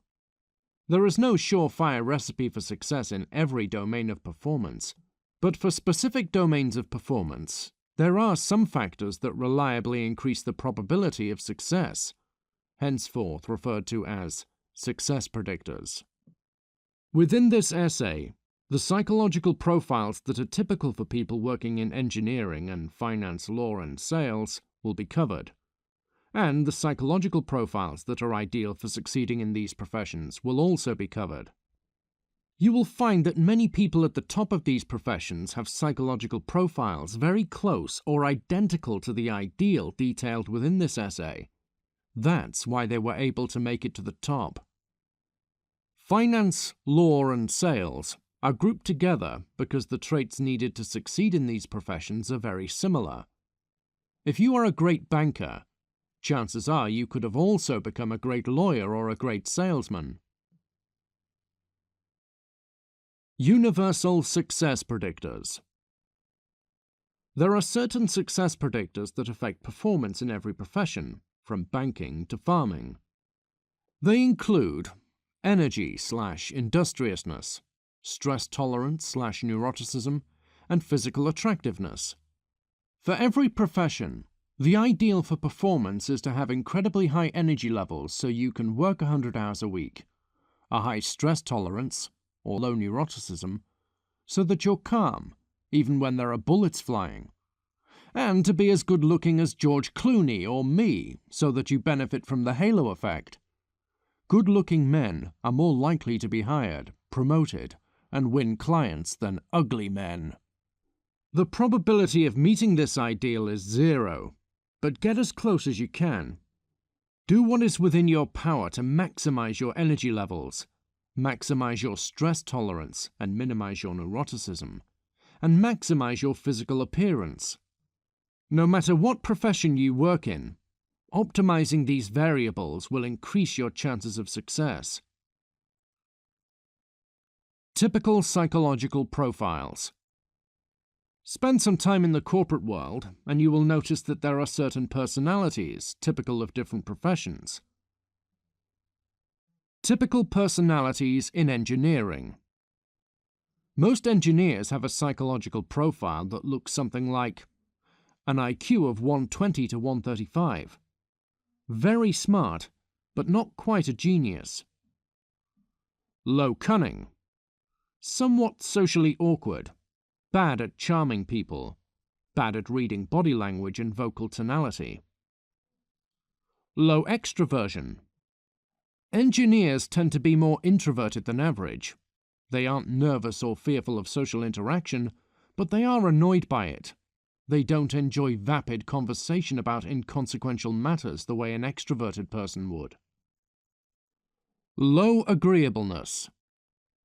For some reason, engineers tend to be less agreeable than most people. They aren't psychopathic, but they are somewhat callous and blunt. Ugly. For some reason, those working in engineering tend not to be very physically attractive. I sense it comes from them not putting effort into keeping up their physical appearance. Perhaps it is an extension of their lack of cunning to not care about such superficialities. As part of low cunning and low agreeableness being in the same person, engineers tend to be blunt with their speech. They use straight talk, not power talk. They say what they actually think without filter, even when they know it is likely to offend others. Typical personalities in finance, law, and sales. Those who work in finance, law, and sales have noticeably similar personalities. IQ of 110 to 120. Bright, but not nearly as smart as engineers. High cunning. People working in finance, law, and sales have good social skills. They are good at charming people, persuading people, reading body language and vocal tonality, lying, and detecting when someone else is lying. Their basic job duties require an above-average level of cunning. Low agreeableness. The work in finance, law, and sales involves endless zero-sum competition and zero-sum negotiation. Highly agreeable people cannot tolerate this. They find it to be demoralizing and get washed out of these professions. Low neuroticism. The work in finance, law, and sales is stressful, cortisol-inducing. People who rank high on neuroticism can't tolerate this and are washed out of these professions. Good-looking.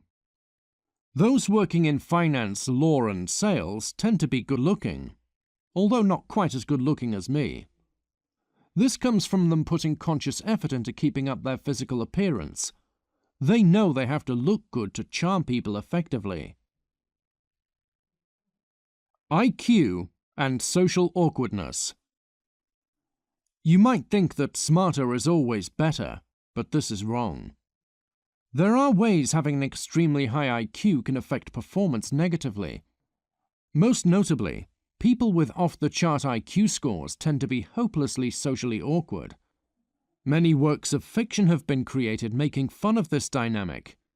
The TV show The Big Bang Theory, which is shite, is an iconic example. Anecdotally, we have all encountered people, usually men, who are intelligent enough to be great engineers, yet who are also incapable of charming people. In an article entitled The Inappropriately Excluded, the polymath tells us that the ideal IQ for maximizing income is somewhere in the range of 130 to 135, and at an IQ of 140 plus, both income and the probability of attaining professional success dramatically decrease. At an IQ of 120, a person is smart and socially normal, 90th percentile intelligence. At 130, a person is extremely smart and substantially socially awkward, 98th percentile intelligence. At over 140, a person is a genius and is also hopelessly socially awkward, 99.9th percentile intelligence. In a profession where technical skills mean everything and people skills mean nothing, more IQ points is always a good thing. 130 is better than 120, and 140 is better than 130. Software engineering is a notable example. In a profession where both technical skills and people skills matter, a stratospheric IQ is a disadvantage. To have an IQ of 140 plus is a liability. An ideal IQ would be in the range of 120 to 129. Smart, but not to the point of being a socially awkward nerd. Finance, law, and sales are all examples of such professions. Ideal psychological profiles. Ideal personality for engineering. Ultra-high IQ, 140 plus. The smarter, the better. If having a stratospheric IQ causes one to be hopelessly socially awkward, then so be it. In engineering, technical skills are what matter, not people skills. High openness. Rigorous engineering work, R&D to design new technology, involves real creativity, not simply following preordained rules. Low extroversion. Introverted, comfortable working alone in silence for long periods of time. Cunning and agreeableness. This should be irrelevant to the ability to do engineering work effectively. However, high cunning is an advantage for succeeding in job interviews and office politics, venues involved in every profession. And low agreeableness means higher wages in any profession, since disagreeable people negotiate more aggressively when it comes to salary than agreeable people do. High energy, low neuroticism, good looking. Traits that help with success in any profession. Ideal personality for finance, law, and sales. IQ of 120 to 125. Smart, but not to the point of being socially awkward and incapable of charm. Ultra-high cunning. A Machiavellian mastermind, capable of manipulating people the way Mozart manipulated piano keys. High extroversion. Helpful for charming people, including clients. Low agreeableness. The work in finance, law, and sales involves endless zero-sum competition and negotiation. Being low on agreeableness makes a person comfortable with this. High energy, low neuroticism, good looking. Traits that help with success in any profession. Genius and insanity. There is no great genius without some touch of insanity. Aristotle. Psychopaths make good soldiers, traders, bankers, anyone with a detached modality and high stress tolerance. Grandiose narcissists make good salesmen. High energy, persuasive, outgoing. They believe in the product. Autists make good engineers due to their intense systematizing. Illimitable man. To be exceptional, you must by definition be unusual. People who are psychologically normal do not accomplish great things, since to be great is to be an outlier. Autism and psychopathy are both considered to be psychiatric disorders, yet interestingly enough they also seem to improve performance within engineering and finance, law, sales, respectively. If you are a highly functioning autist with a high IQ, consider going into engineering. You could excel there. If you are a highly functional psychopath with a high IQ, consider going into finance, law, or sales. The thinking of autists is marked by intense systemizing, and this seems to be what enables them to be overrepresented at the highest levels of engineering talent. Psychopaths experience zero compassion, zero fear, and are unusually good at manipulating people. In the language of this publication, they are extremely low on agreeableness and neuroticism, and a high cunning.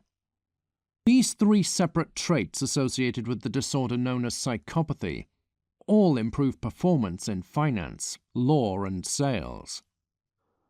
Mark Zuckerberg and Jeff Bezos are highly functioning autists who excelled in engineering.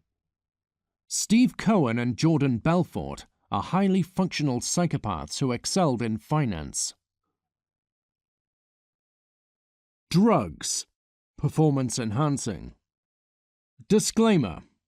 Under no circumstances should you use any drug without the approval and supervision of a doctor.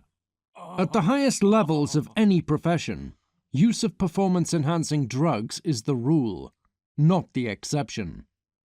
In order to compete and win at the highest levels, use of drugs is necessary, though not sufficient. Why? Because you have competitors who will use performance-enhancing drugs, and if you don't, the probability you will be able to keep up with them is practically zero. In engineering, many microdose LSD. This helps facilitate divergent thinking. It boosts their creativity. In finance, law, sales, the use of stimulants is common. Modafinil, Ritalin, Adderall. Some use testosterone injections. Most of the work in FLS is not very creative, so microdosing LSD wouldn't directly enhance performance. However, the hours are long and require one to be completely alert the entire time. A moment's inattention could result in mistakes with disastrous consequences. For this reason, the use of stimulants is helpful. Some in FLS find testosterone injections enhance their performance, since more testosterone means less neuroticism. The exact biochemical mechanism being that testosterone suppresses the stress hormone cortisol, and in that way, TRT may enhance performance.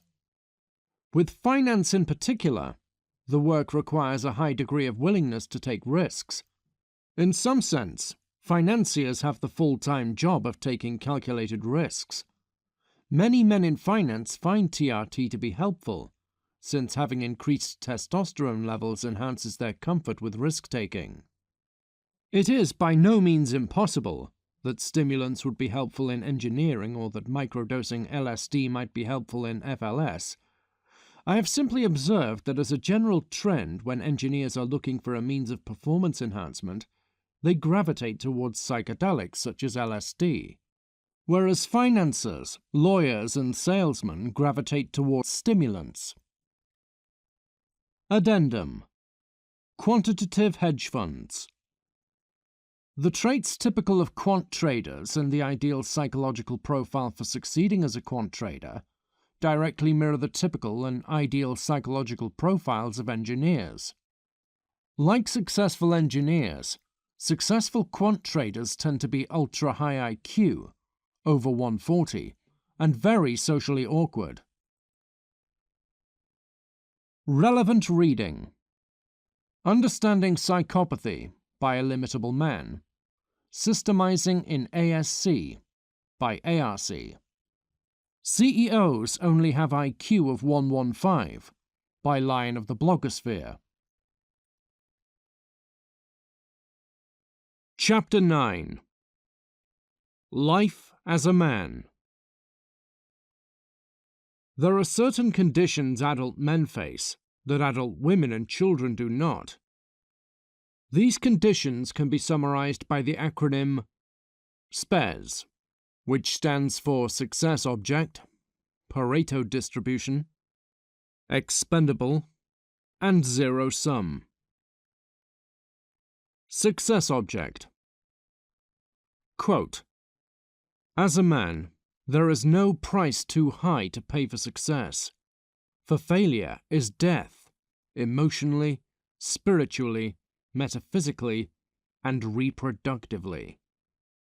You are a success object. Never forget it. Accept you are powerless to change it, for nature has designed it. End quote. Illimitable Man. Women and children are loved unconditionally. Men are loved under the condition that they are successful. If you are a man who is unsuccessful, nobody will care whether you live or die. Generally speaking, success is measured in worldly wealth, money, power, and status. There are many women who make the choice to pursue success. Men have no choice. Pareto Distribution. Among men, you will find that success is Pareto distributed. A minority of men are winners, living towards the top of the macro-dominance hierarchy, relatively rich, high status, and powerful, while a majority of men are losers, living towards the bottom of the macro-dominance hierarchy, relatively poor, low status, and powerless. The overwhelming statistical probability is that you will lose. But in the unlikely event that you will win big. Your life is, in some sense, a very long version of the Hunger Games. Do you ever get the feeling that the gods are laughing at you and are placing bets on how long it will take for you to realize that you're doomed? Men living towards the bottom of dominance hierarchies have this feeling every minute of their lives. Expendable. As an adult male, your life is expendable. The lives of females are reproductively critical, while the lives of males are reproductively expendable. If you are suffering for whatever reason, you will be granted far less compassion and assistance than a woman or child would be. And this will be the case regardless of whether you are successful or unsuccessful. Women have an instinct to protect children. Men have an instinct to protect women and children. Nobody has an instinct to protect men. As a man, you must look out for yourself, because nobody else will bother with saving you. There is a point in your life, probably around the age of 16, when people will stop viewing you as a boy and start viewing you as a man.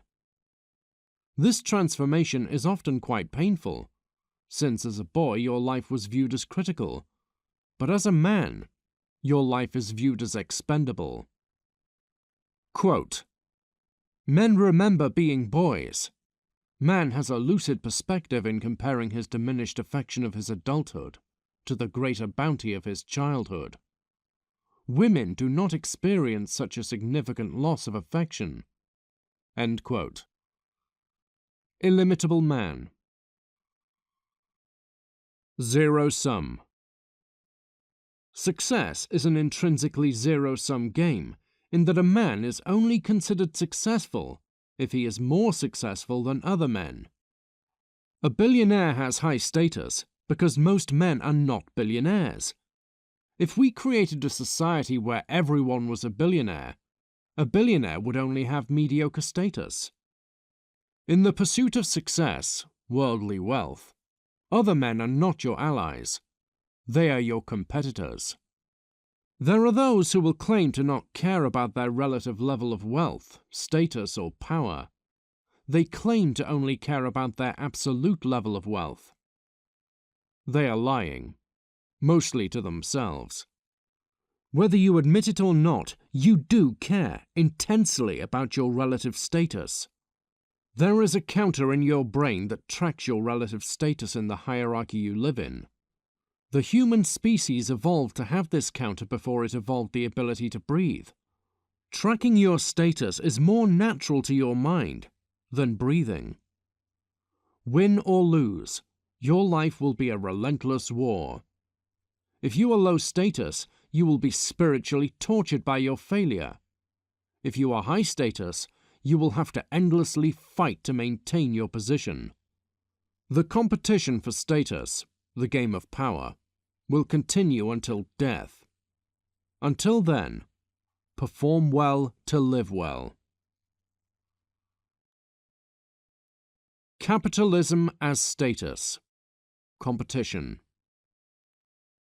One underappreciated virtue of capitalism is this.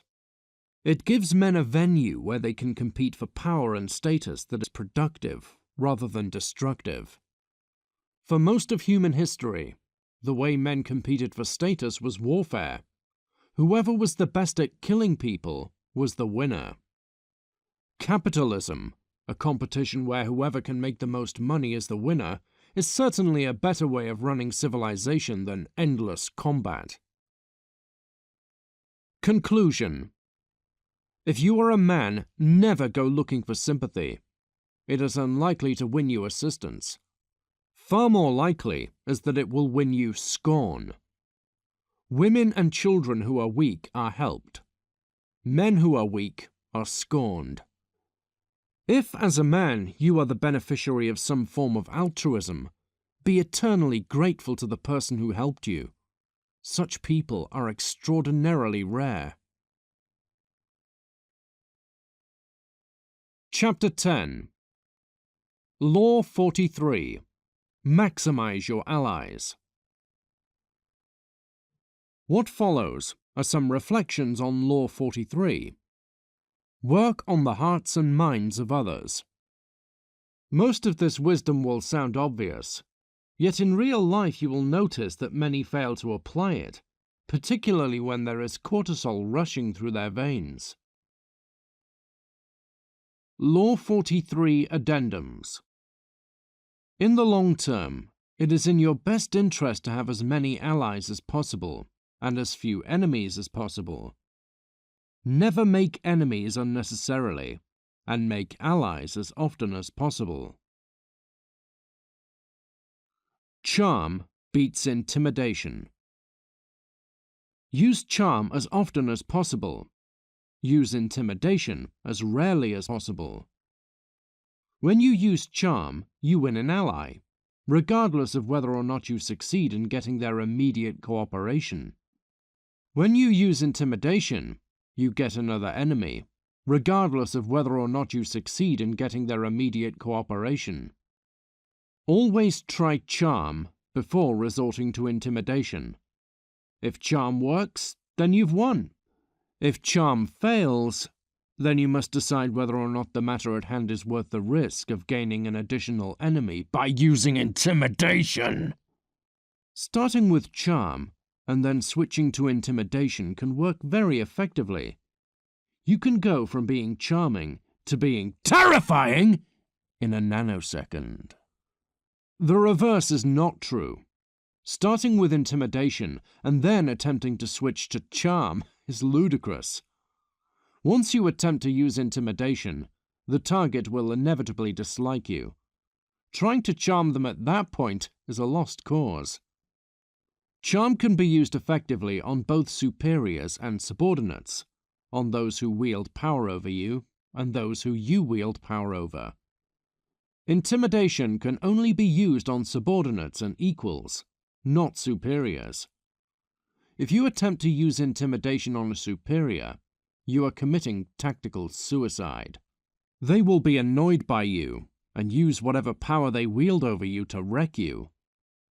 Whether someone is a superior or a subordinate in terms of tactical consequences is not a matter of what official rank they hold, but rather how much power they wield over you, minus how much power you wield over them. Maintain the pretense you like them. Quote, "If you dislike a man, do your best to hide it. In ways you could not possibly foresee, you may need his help, and you can hardly get it if he knows you dislike him. On many occasions, I needed the help of a man who I despised, and he, believing that I liked him, or at least being unaware of the truth, served me readily." End quote. Francesco Guicciardini. A critical part of charm is this: maintain the pretense that you like the person you meet. If you dislike someone, hide it. Never express a dislike of someone or anger towards someone unless you have something to gain by doing so.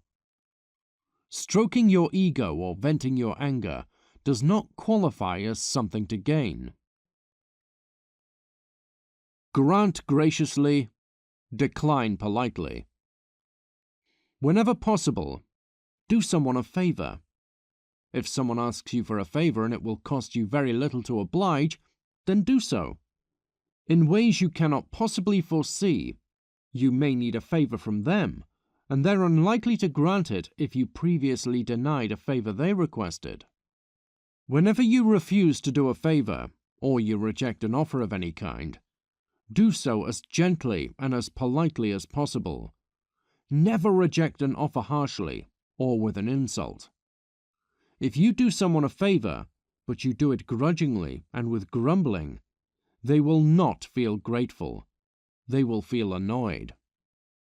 As such, either grant the favor graciously or politely refuse. Never grant a favor grudgingly or refuse harshly. Chapter 11. The Nature of Power. Quote, "An essence of power that has yet to be fully articulated." End quote. The 48 Laws of Power. Contained within this piece is wisdom that most people can feel subconsciously, but few have ever articulated consciously. Power imbalances. A superior is simply someone who wields more power over you than you do over them, while a subordinate is someone whom you wield more power over than they do over you. A power imbalance can be defined as the power the other party wields over you minus the power you wield over them. This begs the question, what gives one party power over another? Most forms of power boil down to either a carrot or a stick. A carrot is a potential reward. Do as I say, or I will deny you X.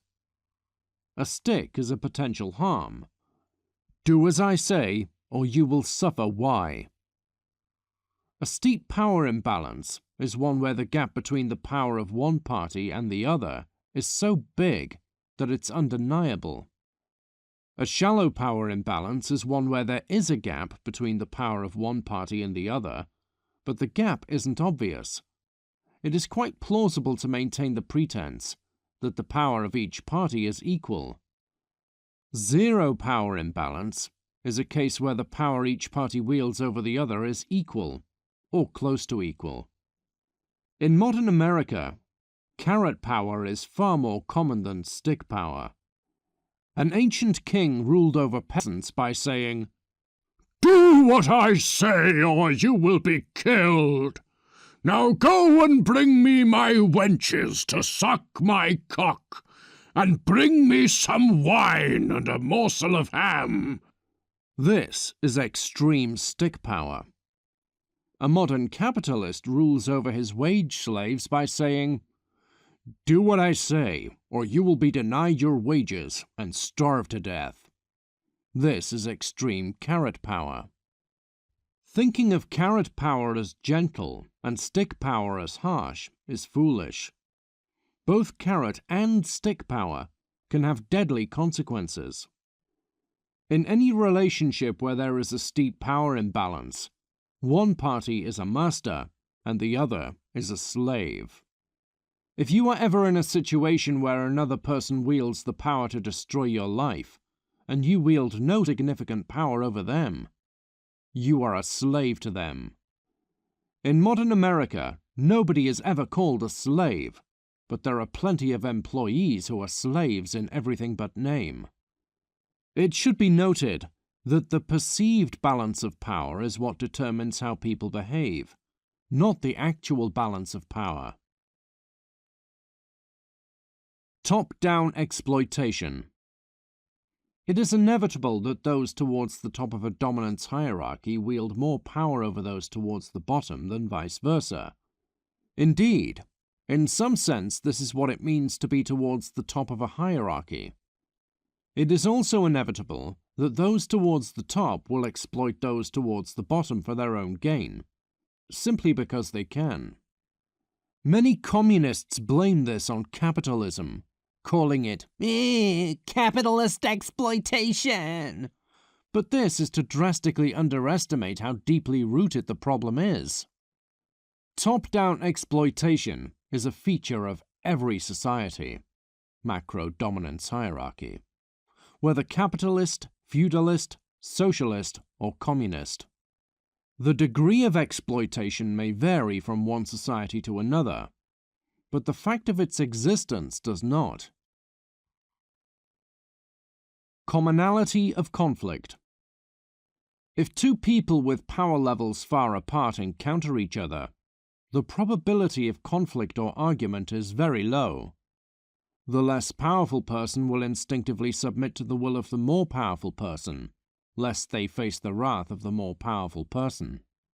Conflict is far more likely when two people of roughly equal power encounter one another. Each person could conceivably win the conflict, so both are willing to fight. Middle managers starting arguments with CEOs is rare, but middle managers starting arguments with other middle managers is common. Rules. Dealing with superiors. What follows are guidelines for interacting with your superiors, those who wield more power over you than you do over them. Most of these are things most people do instinctively. However, it is useful to be consciously aware of them. Hide your displeasure, fake your contentment, follow orders.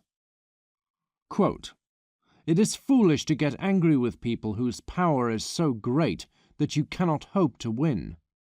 Even if they offend you, you must grin and bear it." End quote. Francesco Guicciardini. When in the presence of your superiors, you must always appear to be happy, or at least neutral. You must also follow every order they give you. Never complain or express any displeasure. Never express any anger or disdain towards one of your superiors. Violate this, and it is likely to annoy one of your superiors enough, such that they will use whatever power they wield over you to wreck you. Expressing anger or displeasure towards a superior is tactical suicide. It sounds obvious, yet many have ruined their lives by doing this. In the venue of office politics in particular, you must hide your displeasure and fake your contentment so that your superiors view you as being a good worker with a good attitude, someone worthy of promotion. Charm works. Intimidation is suicide. When dealing with superiors, charm and persuasion are the only tools available to you. Attempting to use intimidation on a superior for the sake of coercing them into cooperation is tactical suicide. Your petty attempt will annoy them, possibly so much that they use the power they wield over you to wreck you. Never outshine them. Law 1. If it is ever the case that you have a superior who dislikes you, and there isn't an apparent reason why, It is most likely because they feel you have not been sufficiently obsequious in your dealings with them. Be calm and confident. There is a paradox. You must not outshine your superiors, but on the other hand, if you look like a nervous wreck, it makes them perceive you as someone unworthy of their respect. Within the venue of office politics, this is fatal, since it makes your superiors perceive you are unworthy of promotion. Your superiors should perceive you are calm and confident, but not arrogant. When meeting an immensely powerful person, a billionaire, don't give them hero worship. Express modest admiration for their accomplishments, but don't crumble at their feet the way most people do. This causes them to view you as respectable, a worthy courtier rather than a common peasant. Appear receptive to their advice. Most advice from most people is garbage. However, when someone gives you advice, you must appear receptive to it. If you appear unreceptive to their advice, they will feel insulted. This is all the more true when dealing with a superior. Criticize gently and indirectly. Generally speaking, when dealing with superiors, you shouldn't criticize them at all, even if they are engaging in foolishness. The upside risk of correcting their behavior is small, whereas the downside risk of them disliking you and punishing you is catastrophic. There may, however, be times when some correction is necessary, lest their foolishness lead to you suffering as collateral damage. In such cases, deliver criticism as gently and politely as possible. Regulate your speech. In the presence of superiors, every word that comes out of your mouth must be calculated. Use power talk. The stakes are very high. Say one wrong thing, one phrase that offends their sensibilities, and it could lead to them using the power they wield to wreck you. Analyze their personality. Whenever interacting with a superior, you should be analyzing their body language, vocal tonality, and psychological profile as deeply as possible. You should do this with every person you encounter, but especially so with your superiors.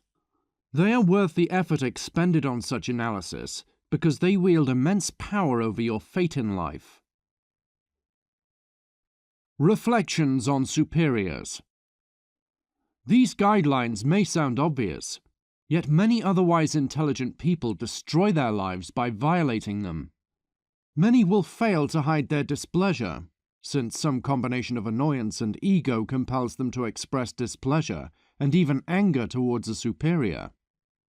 Others will fail to sufficiently filter their speech, and many put no effort into consciously analyzing the personalities of their superiors. Of the guidelines I just went through, the most important is this: hide your displeasure, fake your contentment, and follow orders. If a superior rebukes you for a mistake, you must appear to be apologetic and receptive to any corrective advice they give, even if the mistake exists only in their imagination and their advice is useless. Honesty is not a good strategy. Faking your contentment and agreement is. Rules for dealing with subordinates. Quote, "It is unwise to insult or offend the taste of people, even if they are below or equal to you. It is always beneficial to play the obliging courtier, even when you are not serving a master." End quote. Law 24. Dealing with subordinates is not nearly as high stakes as dealing with superiors. By definition, your subordinates don't wield the power to destroy you. Nonetheless, some general guidelines are useful. Hide your displeasure. Fake your contentment. When interacting with superiors, this is mandatory. With subordinates it is optional, but highly recommended. Don't express any displeasure towards your subordinates unnecessarily. Some subordinates will hate you and desire to harm you simply due to the fact that you are their superior.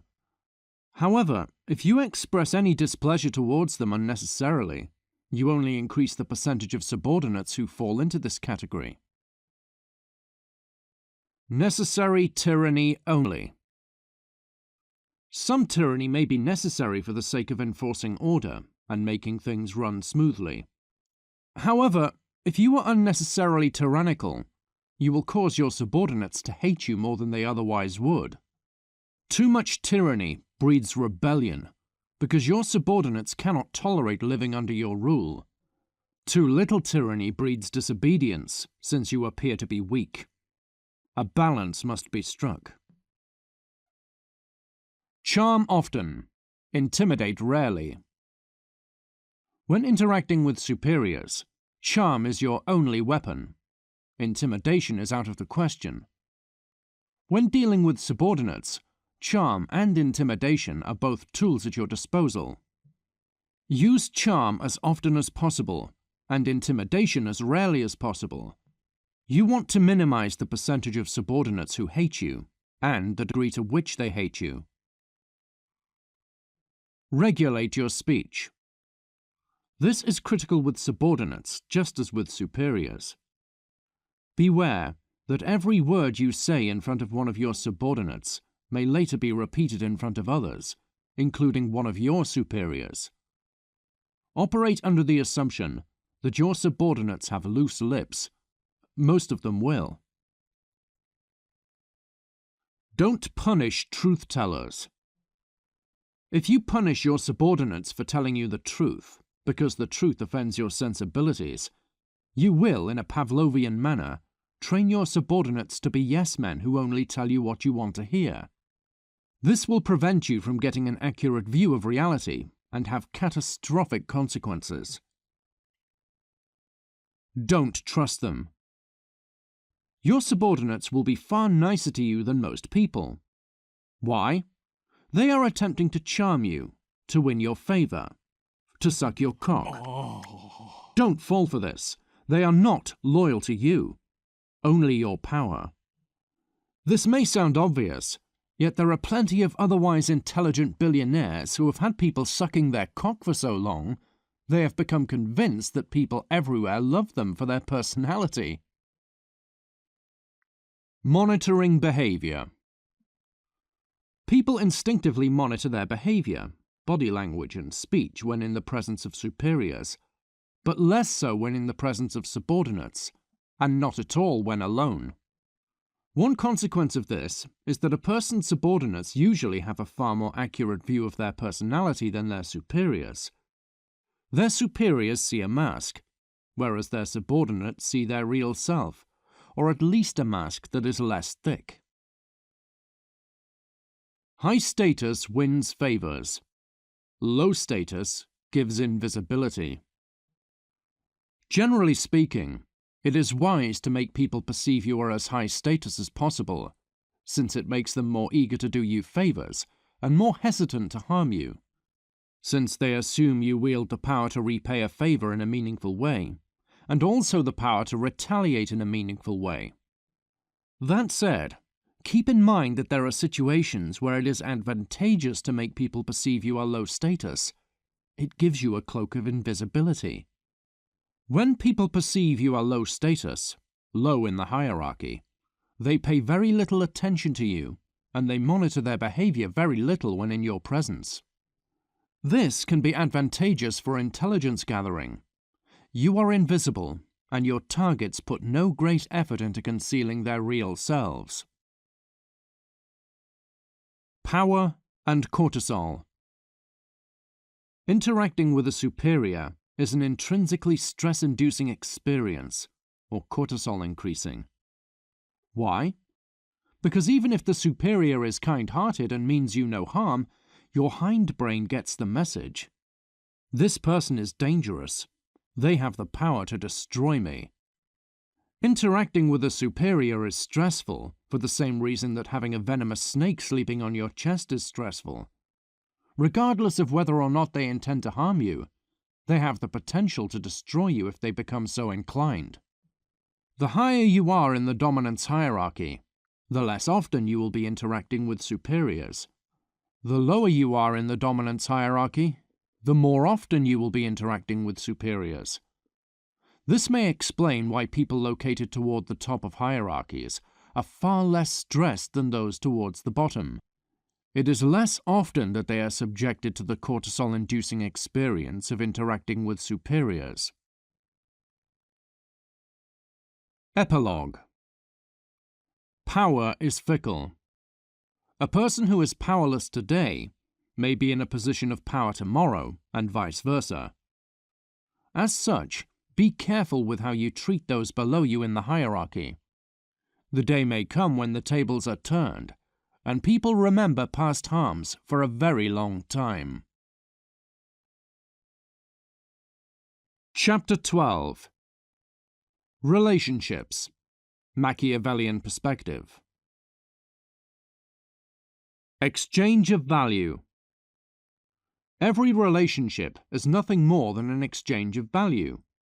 In every relationship, each party gives certain benefits and inflicts certain costs upon the other. One cost that both parties inevitably impose on the other is lost time and energy. Other possible costs include annoyance, cortisol and stress, lost money, and risk of negative events occurring. Possible benefits include money gained, information and favors or assistance that could range from trivial to life-saving. For non-psychopathic readers, enjoyment of the other person's company or affection also counts as a benefit. With every relationship in your life, mentally map out the benefits you derive from it and the costs you incur because of it. End any relationship where the cost exceeds the benefit. Yes, this sounds obvious, yet many people waste decades of their life maintaining relationships they'd be better off without. Some people are easily satisfied. The standards you must meet and the costs you must incur for the sake of keeping them satisfied are reasonable. Others are difficult to satisfy. The standards that must be met to satisfy them are rigorous and ever more numerous and ever more not straightforward. Generally speaking, those who are difficult to satisfy are more trouble than they are worth. You'd be better off without them. Beware of exceptions. Occasionally there will be someone who is difficult to satisfy, but who is worth it. The costs they impose are immense, but the benefit they give is even more immense. You will likely find that the person who yields the most benefit to your life and the person who imposes the greatest cost upon your life are the same person. Keep the costs you impose upon others, i.e. the time you take from them and the headache you inflict upon them, to a bare minimum. If you subject a person to unnecessary annoyance, it is inevitable that sooner or later they will end the relationship with you, because they sense you are more trouble than you're worth. If they are vengeful, their annoyance and resentment will fester. Sooner or later they will explode in a rage, or even worse, they will passively aggressively sabotage you. If they are calm and rational, a rare type, they will simply cease association with you. High-value narcissists. Very few people can handle being in a position of very high status without becoming an annoying narcissist. This is more than just a philosophical musing. The practical consequence is that the most powerful people in your contact list, your most valuable contacts, are going to be disproportionately annoying narcissistic cunts.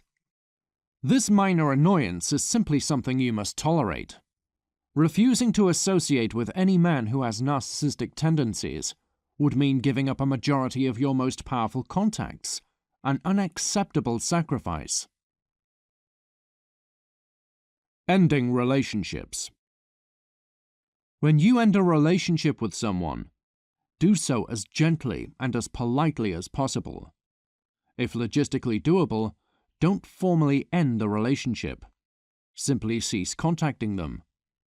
Never end a relationship rudely or harshly. There's no reason to make enemies unnecessarily. Beware of closing costs. When you end a relationship, there may be costs you get hit with because you ended the relationship. A common closing cost is ill will, motivating the party you are ceasing association with to seek revenge. Every person in your life should have a clear purpose. If they have no clear purpose, eliminate them from your schedule. As a person on the quest to seize power, you can't afford to waste time on people who don't matter. People as tools. People are like tools. You must use them for their correct purpose. If you use a tool for the wrong purpose, you will experience disaster. Similarly, if you use a person for the wrong purpose, you will also experience disaster. Examples. The correct purpose for your co-workers, bosses, subordinates, and all business contacts is making money. The wrong purpose of your business contacts is friendship and emotional support, romance, and sex. If you look for emotional support from your business contacts, they will at best think you are awkward, and most likely think you are pathetic. If you become romantically involved with one of your business contacts, you are headed for disaster. See the #MeToo movement. The correct purpose for your girlfriend or wife is romance and sex. The wrong purpose for your girlfriend or wife is rigorous logical reasoning, talking about controversial topics. If you talk to your girlfriend or wife about controversial topics, or even an intellectual topic that isn't all that controversial, you will find that she has no interest in it and considers you bringing up the topic to be weird and annoying. On the off chance she is smart enough to understand what you are talking about, she will be enamored with whatever the dominant ideology of your society is. And if you say anything against the dominant ideology of the society you live in, she will be disgusted by you. If you live in a society where Christianity is the dominant religion, and you point out that believing there is a God with a son named Jesus Christ is as delusional as believing that Santa Claus will climb down your chimney on Christmas Eve, she will dislike and ostracize you. Business contacts and girlfriends, wives, are used as examples for a simple reason. They are the two groups that most men will screw up with. Many foolishly go to their business contacts looking for emotional support when times are tough, causing their contacts to view them as pathetic. See the essay, Life as a Man. Others will attempt to engage their girlfriend and wife in deep intellectual conversation, only to find she is too dumb to understand what they're saying, or smart enough to understand what they're saying, but enraged whenever they say something politically incorrect, something that contradicts the dominant ideology of the society they live in. Know what you want. Consciously calculating what it is you want from someone, what the purpose of your relationship with them is, makes it immensely easier to know how to interact with them and what precise words to say. Power imbalances. In most relationships, the power dynamic is governed by dependency. Whichever party needs the other less is the party that wields power. If you need them more than they need you, they wield power over you. If they need you more than you need them, you wield power over them. If you both need each other intensely, or you both have little or no need for each other, your power levels are equal. The power dynamic being governed by dependency is true of almost all types of relationships: business, romantic, even friendship. See Law 11 for details. Do what you can to minimize the degree to which you are dependent on others, and maximize the degree to which they are dependent on you. Financial dependency. Financial dependency, one party needing another for money or other financial resources, keeps together far more relationships than anyone would care to admit. Most employees hate their employers, but continue to associate with them because they need their wages in order to survive. Many women throughout history have despised their husbands, but continued their marriages because they were economically dependent on their husbands. In America from 1970 to 2020, this has no longer been the case since the legal system has allowed women to divorce their husbands and continue extracting money from them via alimony and child support. Financial dependency keeps many parent-child relationships together. It seems to be the case that children who have plenty of money are far more likely to become estranged from their parents than children who are poor, because financial necessity does not compel them to continue association. Perhaps the most bitter pill is this: the game of power never stops, and indeed there are power struggles even between those who love each other. Loyalty. Quote, "Besides your closest friends and loved ones, it's every man for himself in this world." End quote. Felix Dennis. Most contacts have zero loyalty to you. If they calculate that the benefits you deliver to them is less than the cost you impose upon them, they will abandon you without hesitation. They care about their own interests, not your well-being. The number of people who will stay loyal to you and continue helping you even when they have nothing to potentially gain from doing so is less than 5. If you were to carry out suicide tomorrow, there are less than 5 people on the planet who would actually care. Be good to these people.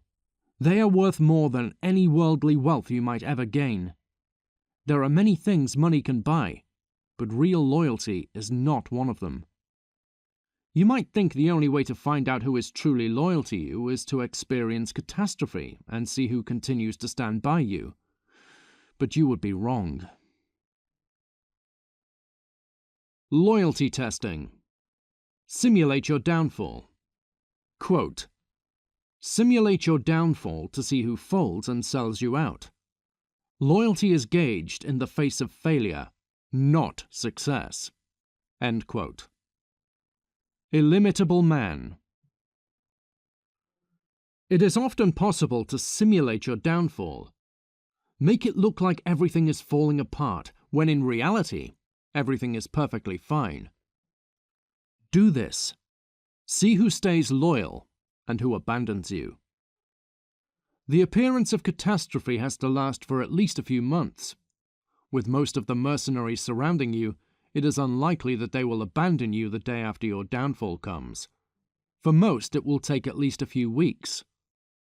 If a person stays loyal even after 3 months of you appearing to have been destroyed, you can safely assume their loyalty is real. This may sound like a drastic and unnecessary exercise in deception in return for nothing. In reality, it is a deception that serves a critical purpose: finding out who your real loyalists are. You cannot build an empire on the backs of mercenaries. History is filled with kings who were destroyed by their closest allies abandoning or outright backstabbing them. Betrayal from your allies is far more dangerous than any attack from an enemy. In the case of backstabbing, the closer someone is to you, the easier it will be for them to destroy you, since they are more familiar with your vulnerabilities than anyone else. In the case of abandonment, the closer someone is to you, the more you depend on them, and so it is all the more damage that their disappearance will cause. It may be a hassle, but it is necessary. Simulate your downfall to test and verify the loyalty of those closest to you. A man seeking power who doesn't know who the loyalists in his contact list are is like a man building a house without first ensuring the foundation is secure. There is one limiting factor. The downfall you simulate must be easily reversible, so that you can make everything appear normal or good after you are done with the simulation. Make sure that when initiating a simulation of your downfall, you don't inadvertently cause your actual downfall. Until you have done a thorough simulation, or experience an actual downfall, assume that everyone is disloyal, unless proven otherwise. Continuing association with them is perfectly fine. Practical necessity will always demand it. However, you must always be consciously aware of their disloyalty. Don't trust them too much, and tactically prepare yourself as much as possible for the possibility of them suddenly abandoning you. In the event you attain incredibly high status, and simulating your own downfall without making it an actuality would be practically impossible, then the only people you can consider loyalists are those who were loyal to you before you attained high status. If you go from rags to riches, the only people you can fully trust are those who are loyal to you, even when you are wearing rags. If you have verified that a person is loyal to you, then keep them around forever, even if they're completely useless. Incredibly few people are trustworthy. If a person is trustworthy, that alone makes them very valuable, even if they have no other notable skills or assets. Note that when someone abandons you, they usually won't give the real reason why. Instead, they will give a manufactured reason that makes them look good, or at least not as bad as a selfish mercenary. For example, if you suddenly lose your job or business, your girlfriend or wife is likely to leave you since your status in the hierarchy has dramatically dropped. You no longer appeal to her hypergamy. She won't say, "I am leaving you because I am convinced I can find another man with higher status and a bigger cock than you." Instead, she will say something like, "The spark isn't there anymore. I just don't think we're right for each other." Pareto distributed importance of contacts. Within your contact list, there will be a Pareto distribution of how useful people are. Say you have 1,000 contacts. You will find that over the course of a lifetime, 10 of them will be absolutely critical, 90 will be somewhat useful, and 900 of them will give very little benefit. How much time you are willing to allocate to maintain a relationship with a person should be proportional to how useful they are likely to be. Obviously, there is the risk of spending too little time with a person, them forgetting your existence and then thinking it weird when you ask them for a favor. On the other hand, if you spend too much time with a person, it may annoy them. There is a delicate balance to maintain. The more powerful the person, the greater the danger is that you will annoy them by spending too much time with them. How much energy you spend on analyzing a person's psychological profile should be proportionate to how important they are to your life. Cold reading is enough for people who are inconsequential to your life. However, for your most critical contacts, say the top 10, you must do extensive warm reading. For your boss or a potential spouse, spend hours listing out on paper aspects of their personality that are unusual. For the janitor who cleans the floors of your office, spend zero energy analyzing their personality. They don't matter. No losers. As a man on a quest for power, you cannot afford to waste time maintaining relationships with people who are useless. Do not allow losers to occupy space in your contact list or schedule. The only exception is if you know a loser who is loyal to you, someone who you can trust. This alone makes them exceptionally valuable, as stated in the loyalty section before.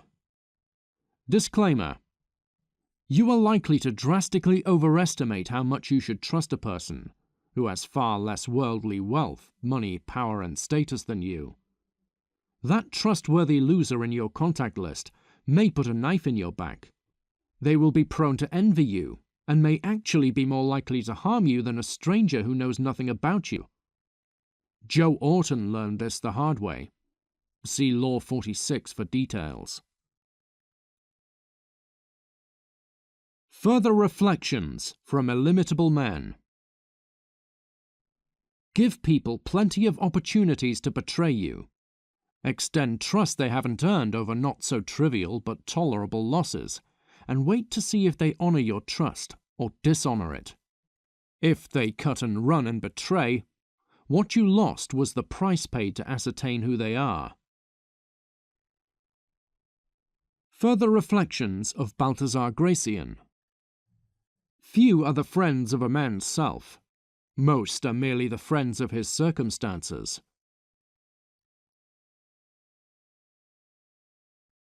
Chapter 13. Deception and Secrets. Quote from 48 Laws. Courtiers are like magicians. They deceptively play with appearances, only letting those around them see what they want them to see. With so much deception and manipulation afoot, it is essential to keep people from seeing your tricks and glimpsing your sleight of hand. Never risk being caught in your maneuvers. Never let people see your devices. If that happens, you instantly pass in people's perceptions from a courtier of great manners to a loathsome rogue. It is a delicate game you play. Apply the utmost attention to covering your tracks. Our good name and reputation depend more on what is concealed than on what is revealed. End quote. Everyone has secrets, and everyone is living a double life to some degree. The world is held up by lies. If everyone's secrets were to all be revealed tomorrow morning, civilization might collapse. On a micro level, every person has things that must be concealed, because if they were to be revealed, their reputation would be damaged. They would be disliked and at the risk of ostracism. Nobody on the planet has a reputation that would still be good if all their secrets were to be revealed. Generally speaking, those who have sterling reputations for honesty and virtue are those who are most competent at concealing their sins. Catastrophic consequences. Having one of your deceptions fall apart because one of your secrets is unveiled is a catastrophe. The catastrophe a businessman must avoid is bankruptcy. The catastrophe a Machiavellian must avoid is having someone see through one of their deceptions. It only takes one failed deception to make people distrust you. One deception falling apart is enough to destroy a lifelong reputation for honesty. 2 vulnerabilities. There are only 2 ways a secret can be discovered: physical evidence and loose lips. You must carefully hide or eliminate any physical evidence of your secrets. The specific actions that must be taken for the sake of this will vary from one secret to another. For all secrets, you must keep your lips sealed, and the specific action that must be taken for the sake of this is the same for every secret. Say nothing. Keeping one's lips sealed is a critical skill, and a surprisingly rare one. Most people feel a need to reveal their secrets to someone so that they can get it off their chest. If this is you, don't bother with playing the game of power. You stand no chance of winning. Beware of the grapevine. If you tell one person a secret, they will inevitably tell others, and before you know it, the whole world knows. Limit your deceptions. The more secrets you have, the more points of vulnerability you have, since the more different ways there are that you could be discovered. To do a thing is difficult. To do it and keep it a secret is even more difficult. Every secret you keep costs valuable time and energy that are spent on concealing evidence of the secret. More secrets means more vulnerability and less energy. As such, keep the number of secrets you have down to the bare minimum that are absolutely necessary. The more lies you tell, the greater the level of complexity your deception is, and the more difficult it is to keep up the charade. The more lies you tell, the more opportunities there are for you to get caught lying. As such, keep the number of lies you tell to a minimum. Never lie unnecessarily. This may sound obvious, but it is critical. As the number of lies you tell and secrets you have increases linearly, the complexity of the deceptions you must maintain increases exponentially, and thereby, the probability of you failing to keep up the deception increases exponentially. Concealing 3 secrets is exponentially more difficult than concealing 2. The ideal number of secrets and lies would be 0. Sadly for those who are contenders in the game of power, this is not feasible. Only lie if there is real benefit gained by lying, and you have good reason to believe the lie either cannot or will not be investigated. Conscious awareness of secrets. Most people subconsciously keep a list of secrets they must conceal, but as a contender in the game of power, you must consciously keep such a list. You must mentally map out all your secrets and the precise evidence you must either hide or destroy for the sake of concealing them.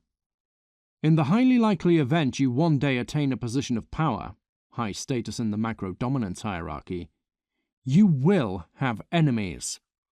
They will put significant effort into uncovering your secrets, either to destroy your reputation or to blackmail you into cooperating with their wishes. Damage control. If it is inevitable that a secret will be discovered or revealed, it is probably better that you reveal it yourself. By doing this, you can make yourself seem honest and forthcoming. See Law 12. You can also make it so that the secret is revealed at a time and place of your choosing, an environment that you can set up in advance and control. Better that than it being revealed at a time you did not choose, and in an environment that is entirely out of your control.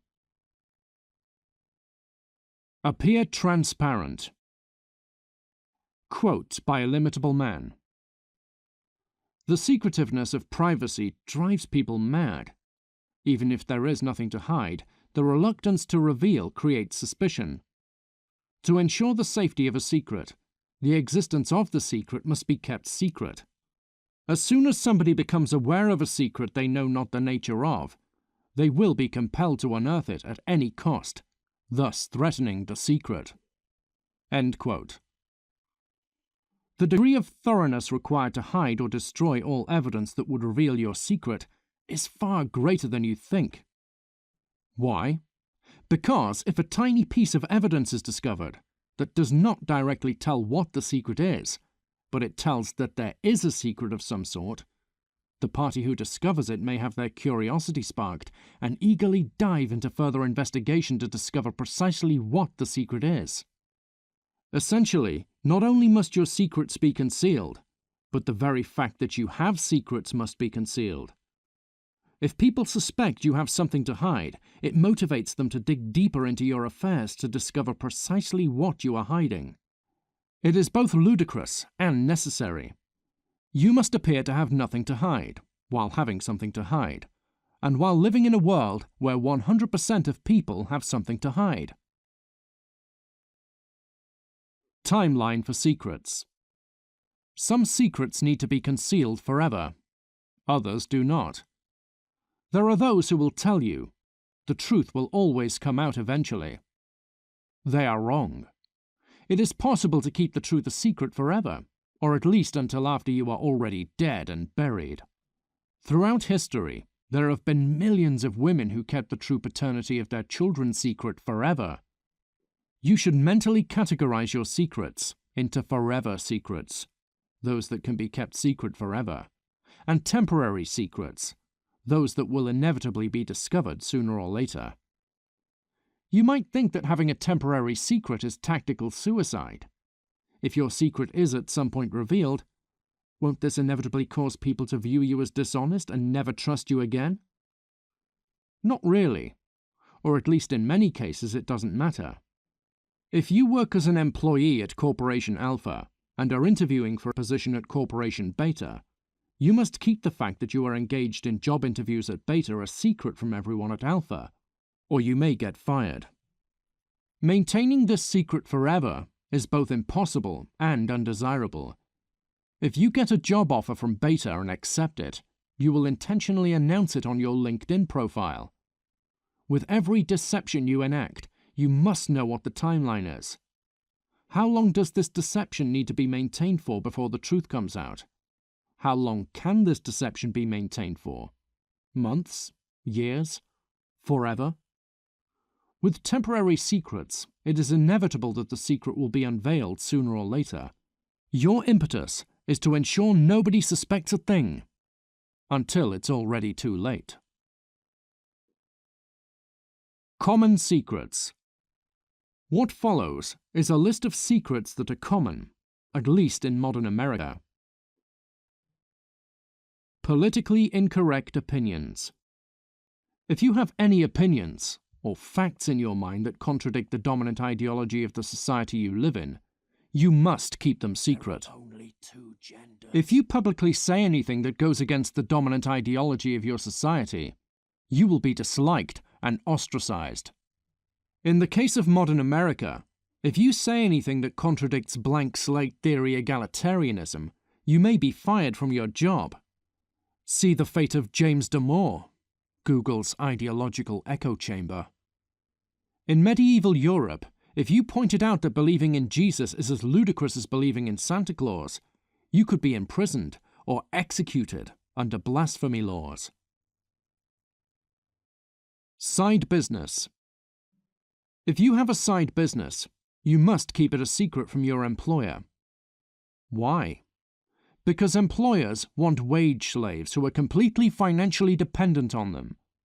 If your employer knew that you had income that was independent of them, they would view you as a worker who does not take their corporate career seriously and fire you, or at best keep you around, but never promote you up the hierarchy. Performance-enhancing drugs. At the elite level of every profession, the use of performance-enhancing drugs is common. That said, any performance-enhancing drugs you use must be kept secret. If it were made public knowledge that you use performance-enhancing drugs, it could easily lead to you being fired from your job. You don't know your friends. You don't know those closest to you nearly as well as you think you do. Think of all the things you have kept secret from those closest to you. Understand that they have kept just as much secret from you. In the words of Balthazar Gracian, "We belong to none, and none to us entirely. Neither relationship, nor friendship, nor the most intimate connection is sufficient to effect this. To give one's whole confidence is quite different from giving one's regard. The closest intimacy has its exceptions, without which the laws of friendship would be broken. The friend always keeps one's secret to himself, and even the son always hides something from his father. Some things are kept from one that are revealed to another, and vice versa. In this way, one reveals all and conceals all by making a distinction among the persons with whom we are connected." End quote. Often, a person will reveal all their secrets, but different secrets to different people. They tell a third of their secrets to their lover, a third to their friend, and a third to a stranger on a plane who they will never see again. Nobody ever reveals all their secrets to one person.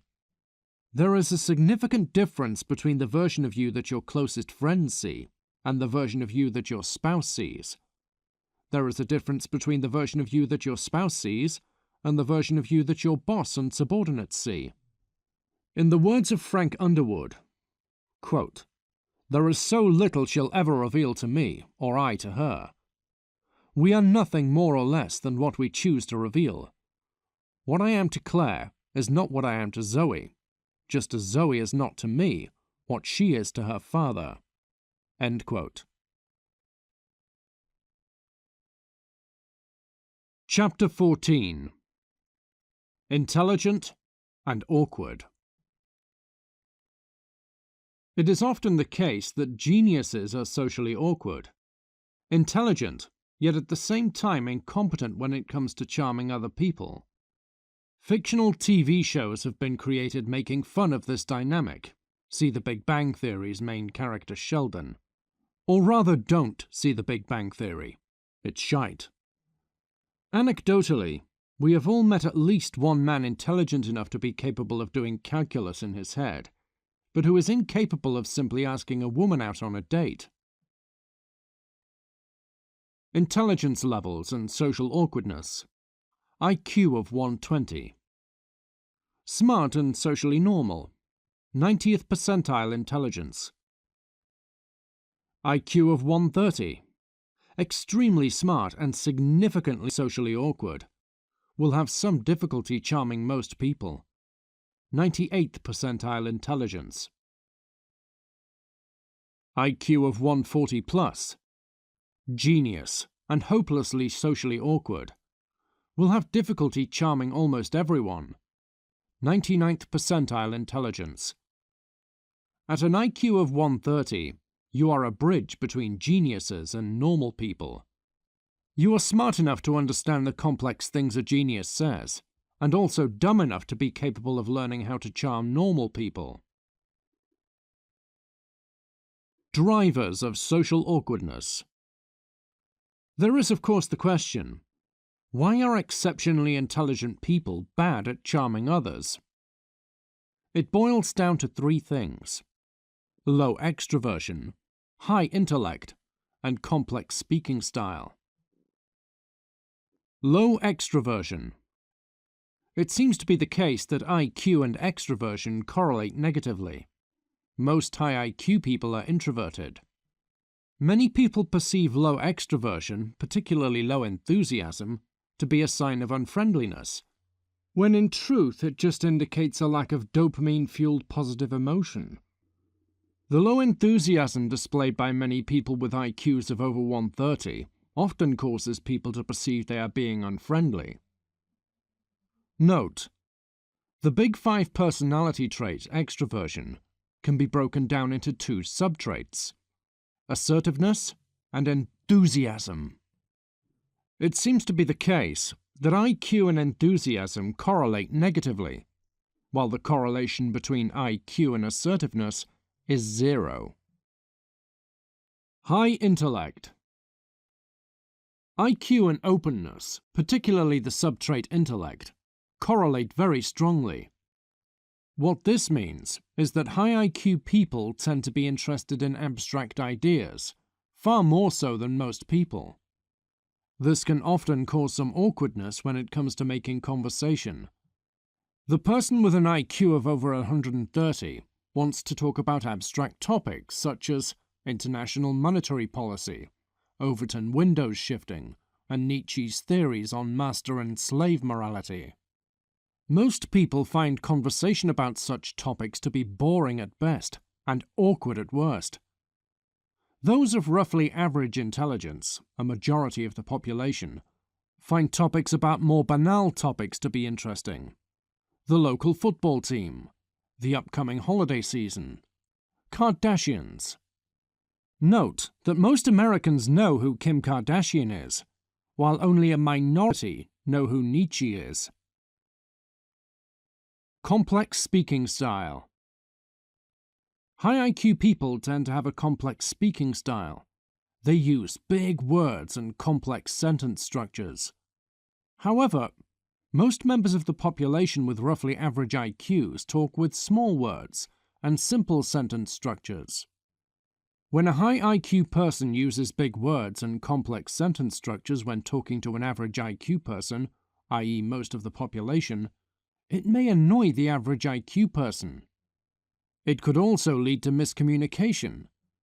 The high IQ person said something the average IQ person either outright did not understand, or thinks they understood, but actually misinterpreted. Optimizing your charm. Fear not. If you're an extremely high IQ person who is socially awkward, your ability to charm people can be improved. You simply need to develop two different modalities of interacting with others. Two masks. One can be your real self. Low enthusiasm, introverted. Makes conversation about abstract intellectual topics, and talks with complex sentence structure. This real self mask can be worn whenever you are alone or talking to another extremely high IQ person. You naturally mirror them, and so they will be charmed by you. You must also proactively craft a social representative mask. This is an inauthentic version of yourself that will appeal to most people, the masses with their roughly average IQs. This social representative mask should be extroverted, high enthusiasm. Talk with simple sentences and small words, and be able to make conversation about the banal topics that interest most people: the weather, the Kardashians, and what kind of work they've had done on their skank faces, and how many cocks they've taken, etc.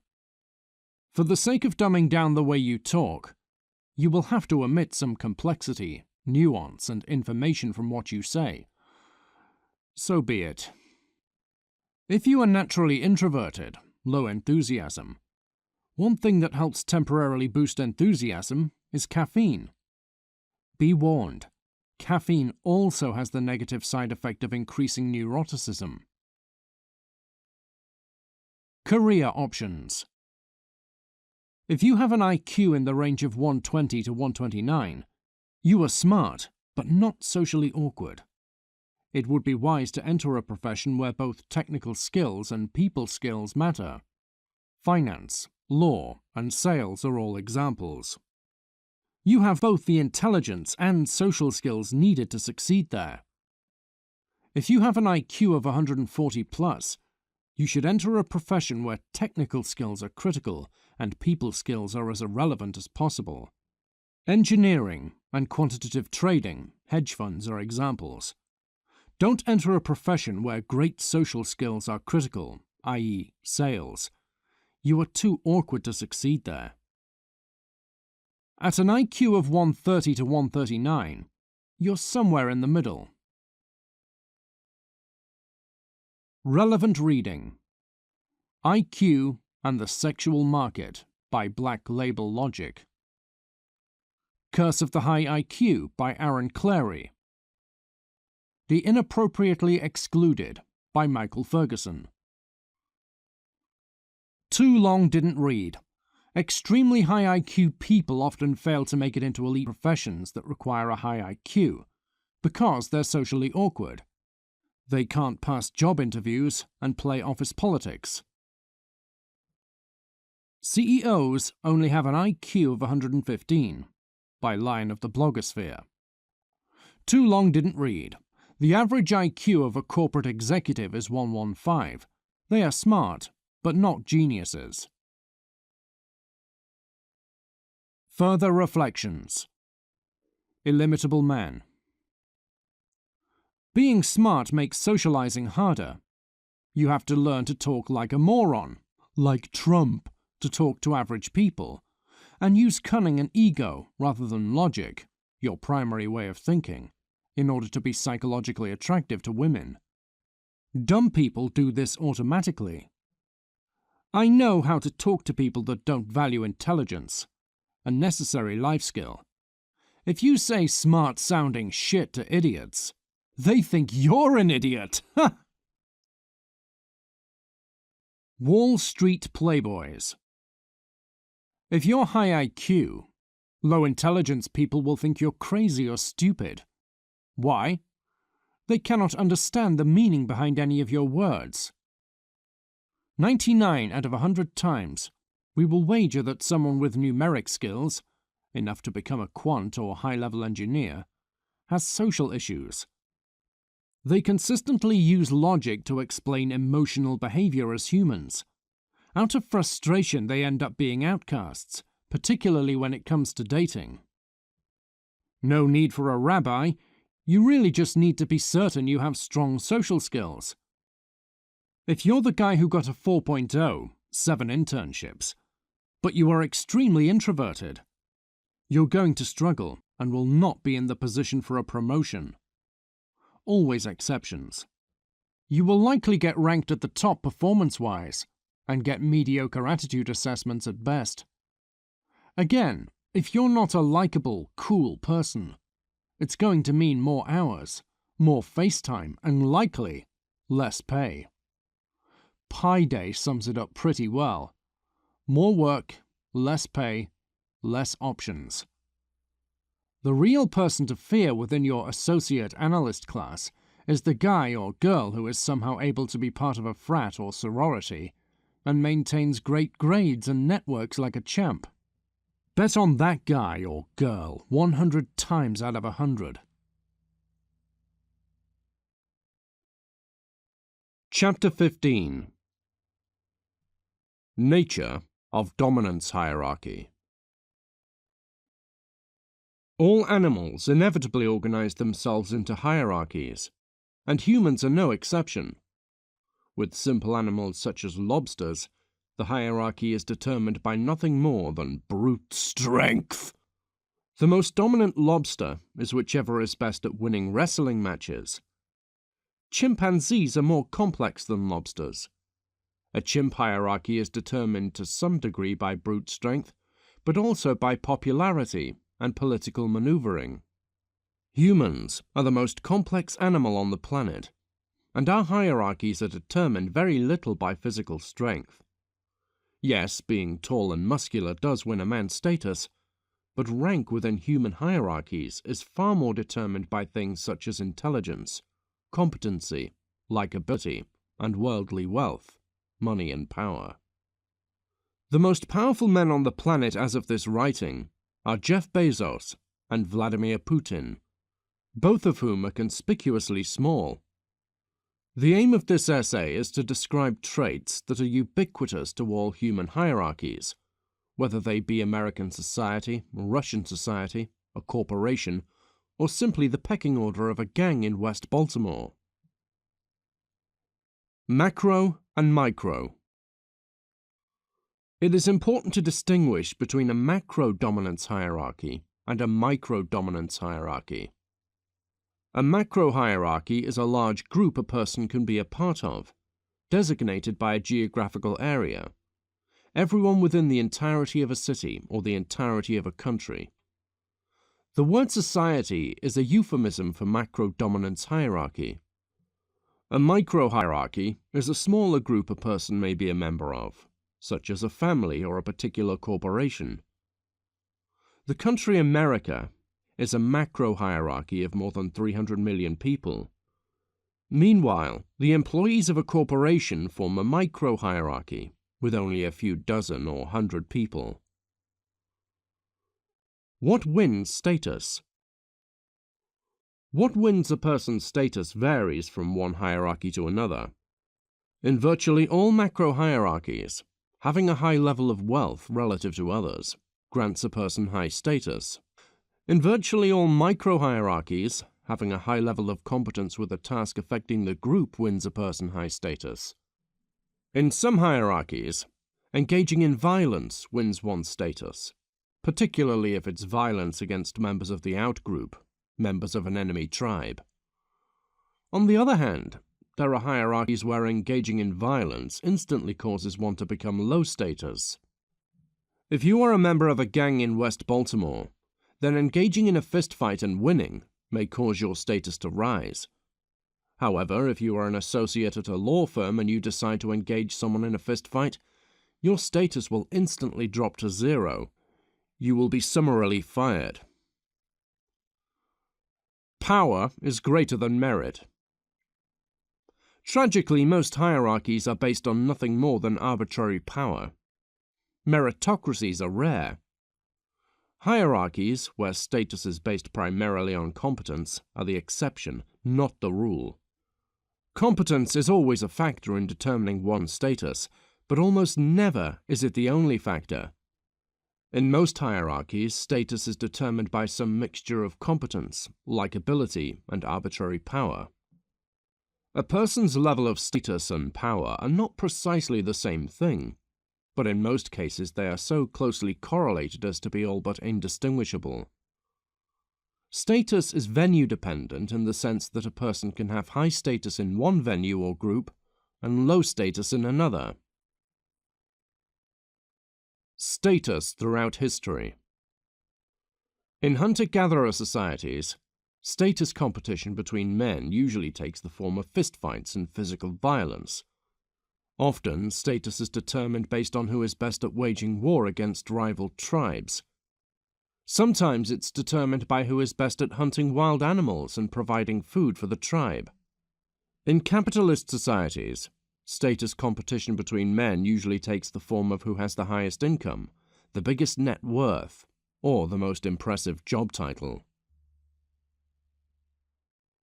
Pareto distribution. In virtually every dominance hierarchy, whether macro or micro, worldly wealth is Pareto distributed. This is a statistician's way of saying that a minority of people get almost everything, and most people get little or nothing. People who are rich, powerful, and high status are the minority, while people who are poor, powerless, and low status are the majority. Throughout human history, most societies have had three classes: the bottom 90% who are poor, the top 10% who are upper class, and the top 0.1% who are rich. The existence of a middle class has been a historical exception. The overwhelming majority of people being poor has been the historical rule. Universities teach you that everything of consequence is normally distributed, a bell curve distribution. Sadly, this is inaccurate. In almost every human society, it is the case that wealth and power are Pareto distributed. Every society is an oligarchy, in the sense that in every society, a minority of people wield virtually all the political power. A minority of people are on the winning side of the Pareto distribution. It is the will of the few, not the will of the many, that rules. Lives of quiet desperation. The mass of men lead lives of quiet desperation. Henry David Thoreau. Tragically, it is the case that in most societies the bottom 90% of men are nothing more than cheap labor for the top 10% of men. Quality of life is Pareto distributed. Most people are miserable. A minority are happy. Quality of life correlates very closely with worldly wealth. In every society that has ever existed, life for people at the top of the hierarchy has been astronomically better than life for people at the bottom. Exponentially increasing inequality. Because wealth is Pareto distributed, a person one level above you will have exponentially more wealth than you, and as you move up the hierarchy, the wealth gaps between one level and the next immediately above gets bigger rather than smaller. Essentially, the wealth inequality between a person at the 99th percentile and the 90th percentile is far bigger than the inequality between a person at the 90th percentile and the 80th percentile. As such, increasing one's hierarchical status doesn't have diminishing marginal returns. It has exponentially increasing marginal returns. Feedback loops. Why wealth is Pareto distributed? The main reason wealth is Pareto distributed is feedback loops. A positive feedback loop is a phenomenon in which one good thing happening dramatically increases the probability that an additional good thing will happen. One good thing leads to another, and another, and another.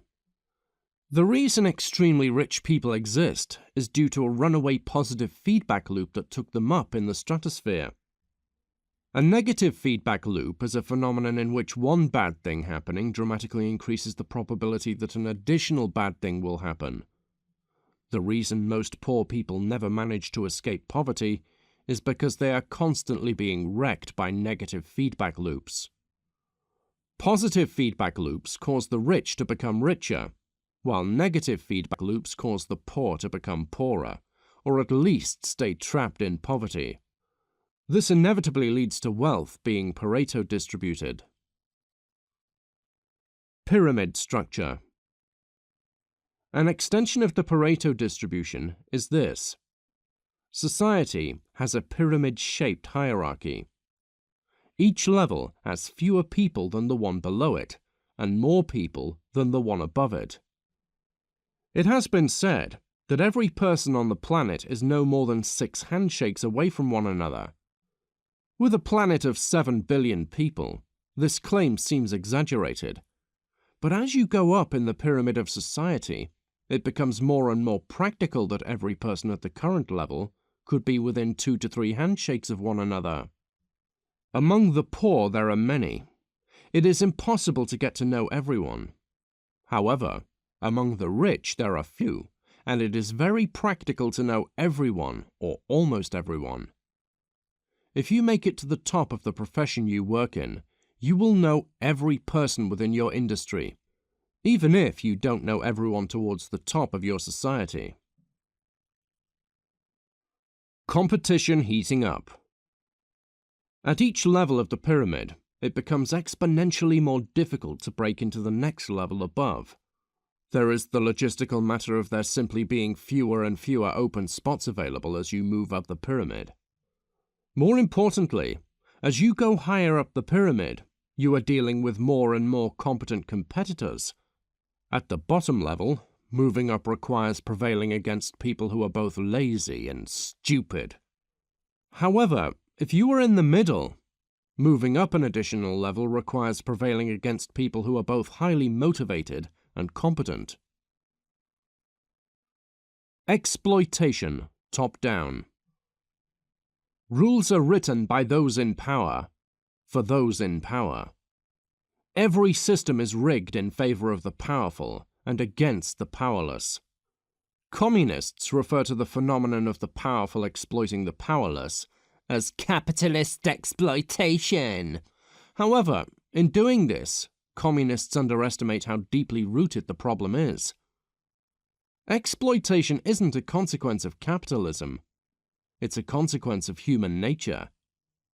In every hierarchy, the powerful exploit the powerless.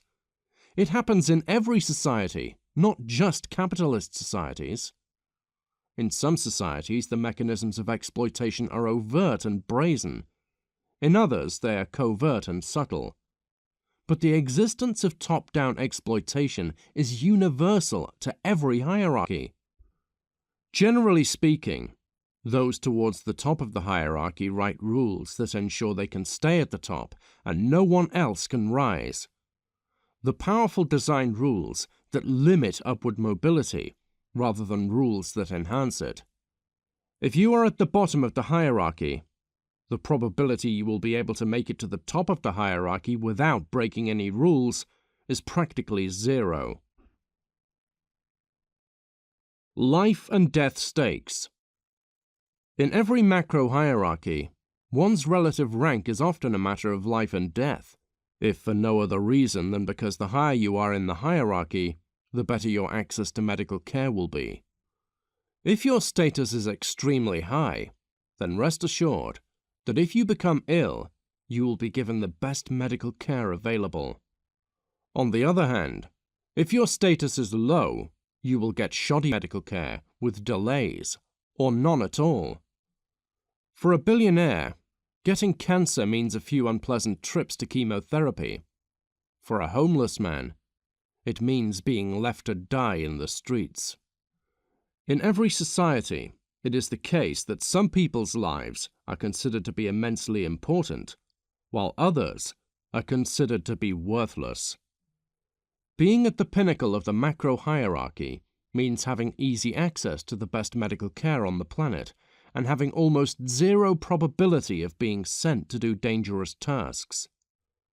Being at the bottom of the macro hierarchy means having unreliable access to medical care, or none at all, and a very high probability of being sent to do dangerous tasks. See coal miners and cannon fodder. The lower you are in the hierarchy, the higher the probability is that you will die at a young age.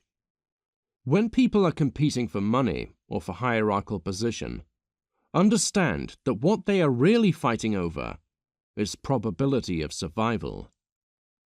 The conflict is intense because the stakes are high. The stakes are life and death. In the game of power, the stakes have always been life and death, and they probably always will be. If you were a 16th century courtier, failure in the game could lead to execution or exile. Exile, of course, was nothing more than a death sentence carried out in slow motion. A man banished from the kingdom would have no hope of surviving on his own. If you live in 2020 America, failure in the game of power means not making money, not being able to pay the rent or mortgage, becoming homeless, and starving to death in the street. This is a very high probability outcome for most Americans. 80% of the population lives paycheck to paycheck. They are one error away from homelessness. Biochemistry and hierarchies. Your brain closely tracks what your relative status is in the hierarchy you live in, and assumes that if you are low status, you are in danger, causing your cortisol levels to rise. And if you are high status, you are safe, causing your cortisol levels to fall. The assumption that life at the top of the hierarchy is safe and life at the bottom of the hierarchy is dangerous is an accurate assumption in most hierarchies most of the time. Your brain also regulates the release of serotonin based on what it detects your relative status to be. When you are high status, your brain detects this and releases high levels of serotonin. When you are low status, your brain detects this and restricts the release of serotonin. The biochemical state that is typical of depression and the biochemical state that is caused by having low status in a hierarchy are identical. Low serotonin. As the 48 Laws said, powerlessness will make you miserable. Notably, the part of the brain that tracks your relative status is older and more deeply ingrained than the part of your brain that tells your lungs to breathe. So far as the human mind is concerned, the game of power is more important than air. There are those who will claim they do not care about their relative status or relative level of wealth. They care only about their absolute level of wealth. Such people are worthy of laughter. They are lying, mostly to themselves. Whether you care to admit it or not, the serotonergic system in your brain cares intensely about your relative status. High serotonin tends to inhibit emotions, both positive and negative. The practical consequence is that high-status people with their high serotonin levels find it easier to restrain both their enthusiasm and their fear. They feel positive and negative emotions, but mildly enough such that they can still control themselves. On the other hand, low-status people with their low serotonin levels find it difficult to restrain their emotions. They are more likely to get carried away with enthusiasm and do something that feels good in the moment, but that they later regret. They are also more likely to become overwhelmed with fear. If you have never lived toward the bottom of a macro-dominance hierarchy, then at least part of your own psychology is alien to you. You don't know what you would be like if you were at the bottom of a hierarchy and low serotonin. Hopefully, you will never find out. Some men are calm and confident when they are high status, and humble, yet determined when they are low status. Such men deserve your respect. Sadly, most men are narcissistic when they are high status, and resentful when they are low status. Male ambition, female hypergamy. Women have evolved to be hypergamous. This is an academic way of saying that women consider high-status men to be attractive and low-status men to be unattractive. In order for a woman to consider a man attractive, his status must at minimum be as high as her own, and ideally be as high as possible. Women mate up and across dominance hierarchies. Men mate down and across dominance hierarchies. Female hypergamy has exerted immense evolutionary pressure on men. Specifically, it has led to ambitious men reproducing more than unambitious men. Men motivated to take the necessary action to move up a given hierarchy, as opposed to the unambitious men who did not bother with taking action to move up the hierarchy they lived in. Unambitious men have been culled, to the point where men who are completely indifferent regarding their relative status in the hierarchy they live in are today almost non-existent. Many people, usually women, ask questions such as, "Why are men so competitive?" The answer is simple.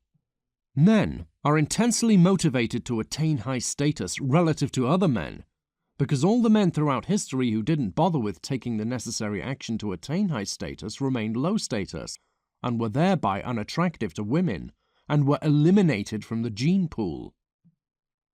Both men and women desire to attain high status. The difference is that men desire high status far more intensely than women do, and with good reason. A man's reproductive success depends on him attaining high status. A woman's does not. If a woman is low status, she can still be attractive to men. But if a man is low status, he will automatically be considered unattractive by women. From an evolutionary perspective, a male has more to gain by attaining high status than a female does. For a female, attaining high status is helpful. For a male, it is absolutely necessary. When you see men engaging in extreme behavior for the sake of having a shot at getting rich, realize that they aren't trying to attain wealth. They are trying to attain status. A high level of wealth on an absolute basis isn't the motivator. It's a high level of wealth relative to other men living in their society. Extreme behavior could mean borrowing money to start a business, risking bankruptcy, and working 80 hours a week.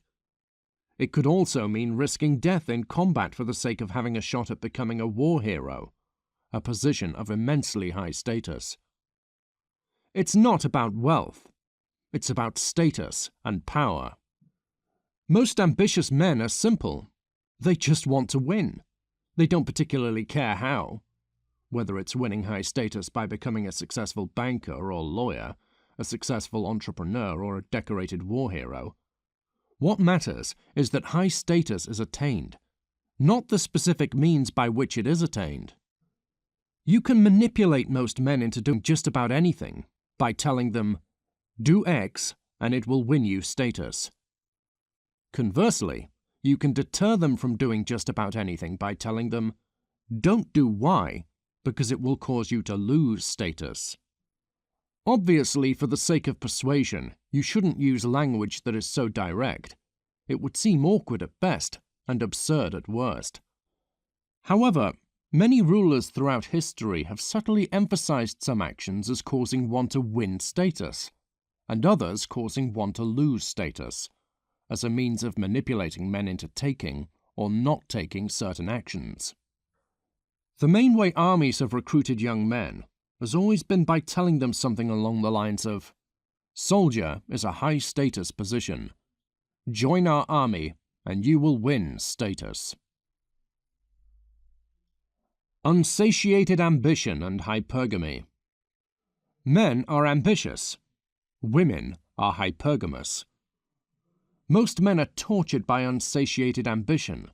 Their actual level of status is far beneath the level of status they desire. Most women are tortured by unsatiated hypergamy. The actual man they are paired with is far inferior to the type of man they desire. A man lives a fulfilled life by making something of himself. A woman lives a fulfilled life by marrying and having children with such a man. If you are a man who attains a position of sky-high status, it will be true that other men want to be you, and women want your cock. Envy's evolutionary purpose. The evolutionary purpose of envy is obvious, at least for men. Envy motivates you to surpass those who are higher status than you are. This makes you more attractive to women and enhances your reproductive opportunities. More sinisterly, envy may motivate you to kill the men who are higher status than you are. This indirectly improves your reproductive opportunities because it eliminates your competitors in the sexual marketplace. Morally acceptable? No. Effective? Yes. Natural selection and sexual selection are completely immoral processes. Envy is so built into our genetic code that we've created entire ideologies driven by it. See Karl Marx and communism. Cunts. Hierarchies are eugenic. Dominance hierarchies are eugenic in the following sense. Men who have the traits needed to get to the top and stay at the top of the hierarchy have greater reproductive success than men who lack such traits, because women consider men towards the top of the hierarchy to be more attractive than men towards the bottom. Status is zero-sum. Quote by Brett Weinstein. People are more motivated by the relative inequality than by the absolute level of well-being. End quote. Status is an intrinsically zero-sum game. You can only be high status insofar as someone else is low status. This is an ugly reality that nobody wants to be true, but nonetheless, it is true. Not everyone can be a winner. Someone has to be low status. Ensure that someone is not you. Male reproduction is zero-sum. Males are in zero-sum competition with one another for reproductive opportunities. Females are not. If a man impregnates a woman, that prevents any other man from having a child by her, at least for the next year or so. However, when a man impregnates a woman, it does not in any way prevent other women from having children by him. Male reproduction being a zero-sum competition explains why men compete against other men far more intensely than women compete against other women. It also explains why male-on-male homicide is common, while female-on-female homicide is almost unheard of. When a man kills another man, he is eliminating one of his competitors in the sexual marketplace and thereby enhances his own reproductive opportunities. A woman killing another woman would get no such benefit. You could blame the existence of violence on male competitiveness. To be fair, the reason males are competitive in the first place is because they want to appeal to female hypergamy. Male outcomes. Greater variance. Male life outcomes are more variable than female life outcomes. Among men there are more spectacular successes, and also more catastrophic failures. Most people who make it to the pinnacle of any given macro-hierarchy will be male. Most billionaires are men. Most people who end up at the bottom of any given macro-hierarchy will be male. Most homeless people are men. There are two reasons for this: IQ variability and risk aggression. IQ variability. Male IQ is more variable than female IQ. Most geniuses are men, and most idiots are men. At an IQ of 130 plus, most people are male, and at an IQ of -70, again, most people are male.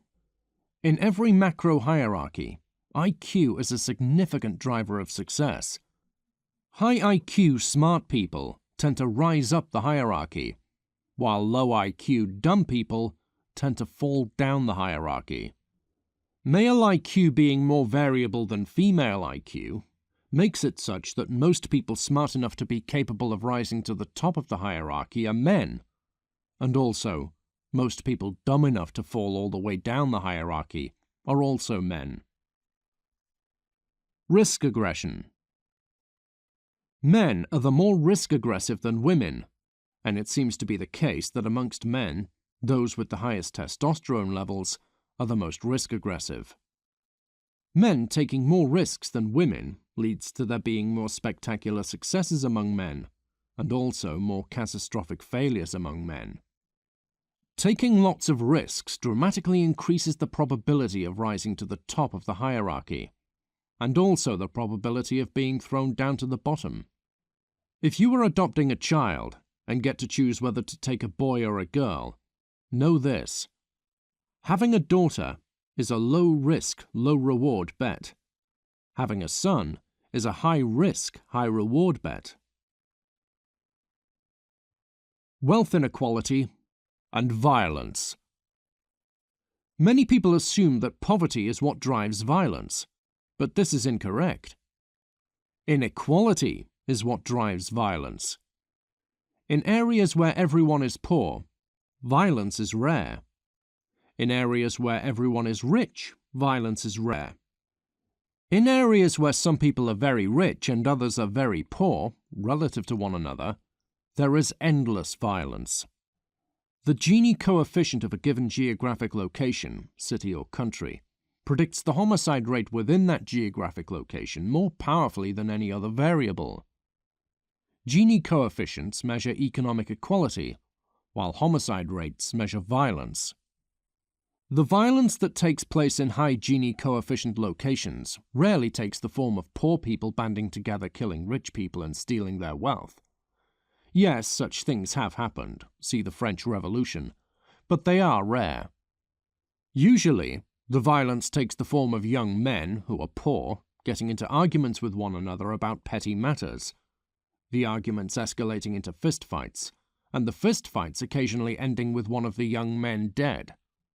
The explanation as to why inequality drives violence is straightforward.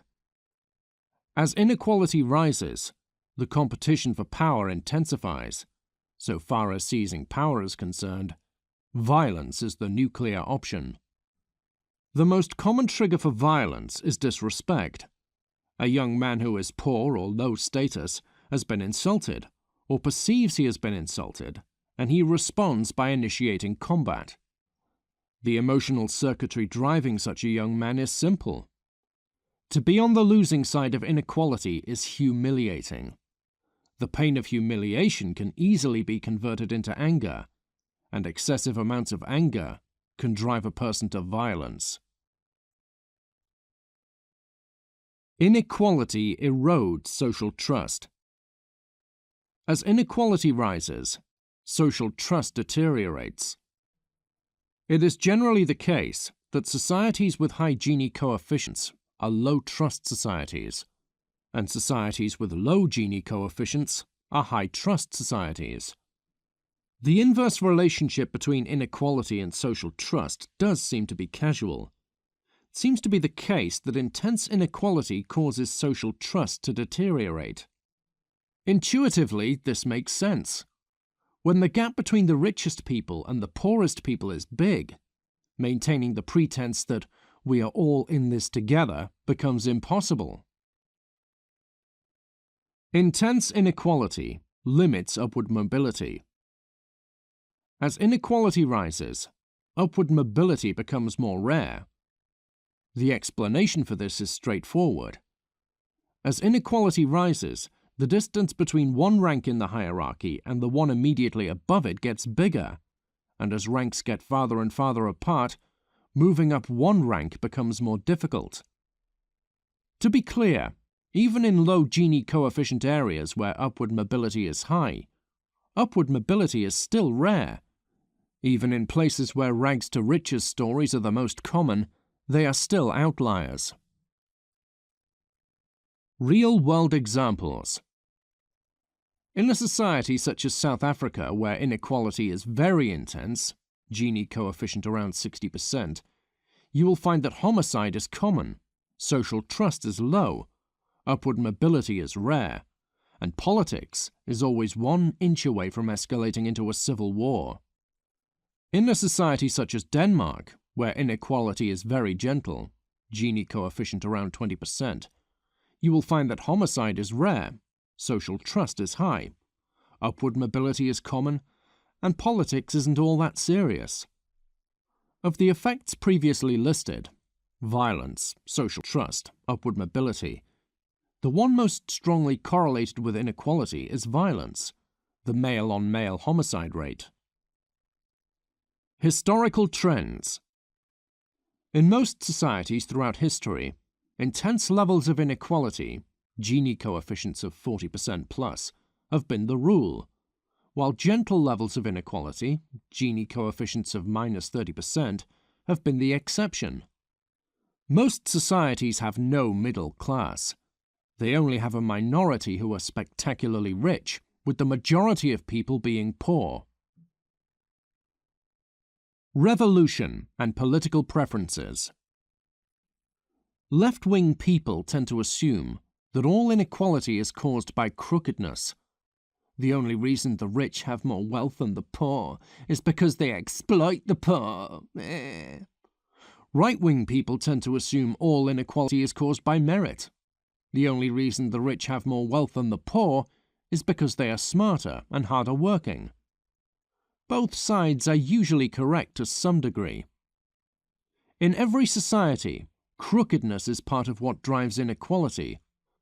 Merit also is, in the sense that in every society high IQ people tend to be better at attaining positions of power and making money than low IQ people. Generally speaking, it is the case that conservatives, right wing, stand for the interests of powerful people towards the top of the hierarchy. To be conservative is to desire to maintain the status quo, and powerful people want to maintain the status quo, since under the status quo things are going well for them, relatively. On the other hand, liberals, left-wing, usually stand for the interests of powerless people towards the bottom of the hierarchy. To be liberal is to desire change, and those towards the bottom of the hierarchy desperately desire change, since under the status quo their lives are terrible, at least relative to those at the top of the hierarchy. It seems to be the case that as inequality intensifies, politics becomes more polarized. The left wing makes calls for revolution, while the right wing becomes reactionary and demands that nothing ever be changed. As inequality rises, the probability of civil war or violent revolution increases. Every society has a ceiling on inequality, in the sense that every society has some finite degree of inequality it can tolerate before it collapses with a violent revolution. Many revolutionaries promise to eliminate or at least reduce inequality. But in truth, every society has elites, both before a revolution and after a revolution. Most revolutions are nothing more than a circulation of elites, throwing out the old elites and putting new elites in place. Vilfredo Pareto made this point. Almost all violence, including violent revolutions, is carried out by young men with high testosterone levels. To prevent violent revolution, you must ensure that young men living towards the bottom of the macro hierarchy are sufficiently in love with the status quo, such that they are not willing to risk death in combat for the sake of tearing it down. Revolution is a high-risk, high-reward option. After the revolution, your life could be a lot better, or a lot worse. It's also possible that the revolution could result in you being thrown into prison or killed. When you're at the bottom of the hierarchy, your life is terrible on a relative basis, so you have little or nothing to lose. To a man with little to lose, a high-risk, high-reward bet is appealing. On the other hand, if you are at the top of the hierarchy, your life is great, relatively speaking. You have a lot to lose, so taking a high-risk, high-reward bet like revolution is very unappealing. The probability that revolution would result in your life getting better is low. The probability that revolution could lead to your life getting worse or you getting killed is quite high. As such, it makes sense that those towards the bottom of hierarchies often find revolution to be appealing, while those towards the top of hierarchies almost never do. When civilization collapses, or an existing power structure or hierarchy collapses, there is an opportunity to seize power. If your civilization and the power structures you must deal with are completely rigid, they have no change whatsoever, then the probability of you rising from the bottom to the top is zero. Those towards the top of a hierarchy want stability. They want nothing to change, so that they can keep their lofty position. Those towards the bottom of a hierarchy want revolution, or at least change, which may give them the opportunity to seize power. It sounds so obvious when it is said out loud, yet in real life people often ignore this. They look at relatively poor young men launching revolutions and think they are fools. In truth, they are acting rationally. They have nothing to lose except their lives, and their lives are miserable. They have everything to gain. Perhaps in the new order, they will have power. Polygamy drives violence.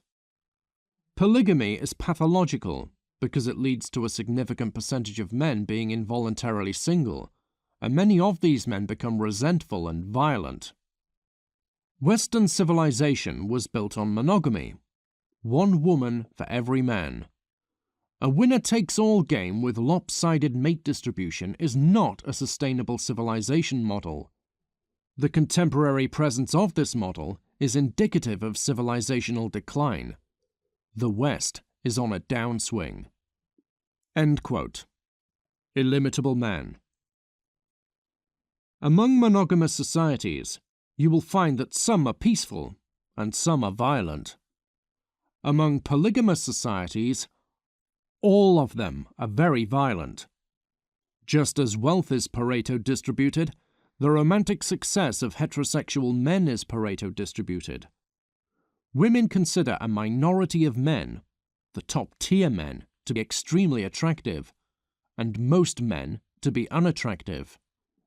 In monogamous societies, the distribution of wives amongst men is not Pareto distributed. Each man has one wife.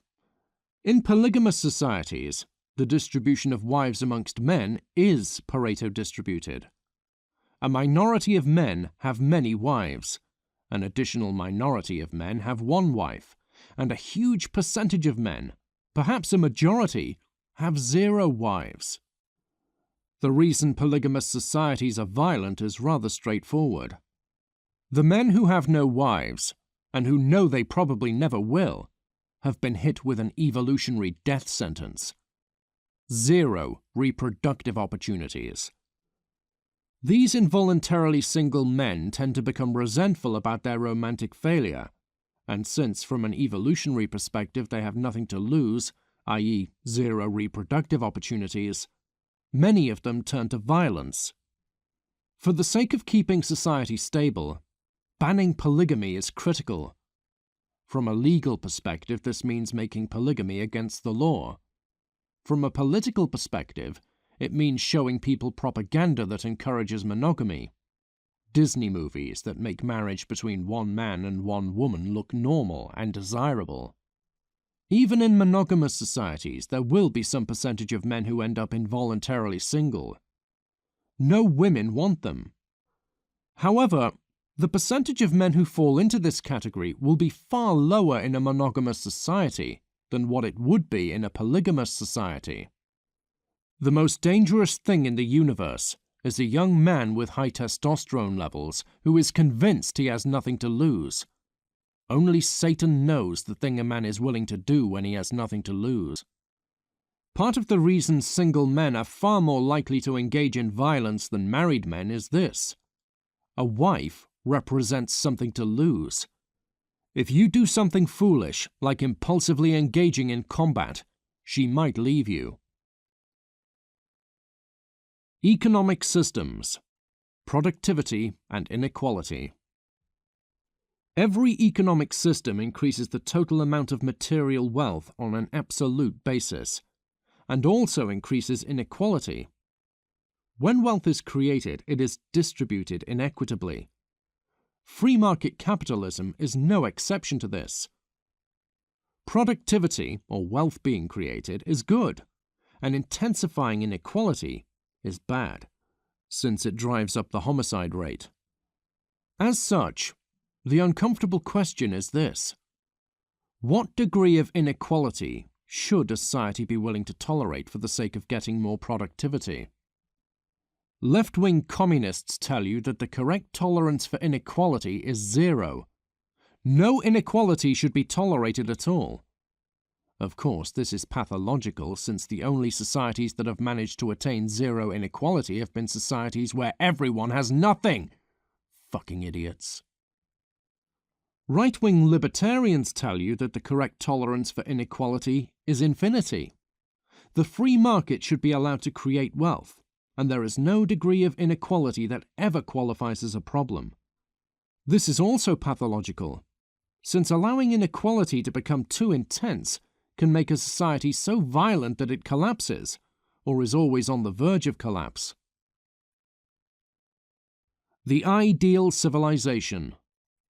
Fill it with high IQ people, since high IQ people are good at creating wealth, and low IQ people are incapable of creating wealth. Have free market capitalism. since this will result in wealth being created. Have mechanisms in place to keep economic inequality down to a tolerable level. Don't let the Gini coefficient go north of 40%. Progressive tax rates and socialized healthcare should be enough to do this, but if not, occasionally raising taxes on the richest 10% of the population should do the trick. Enforce monogamy.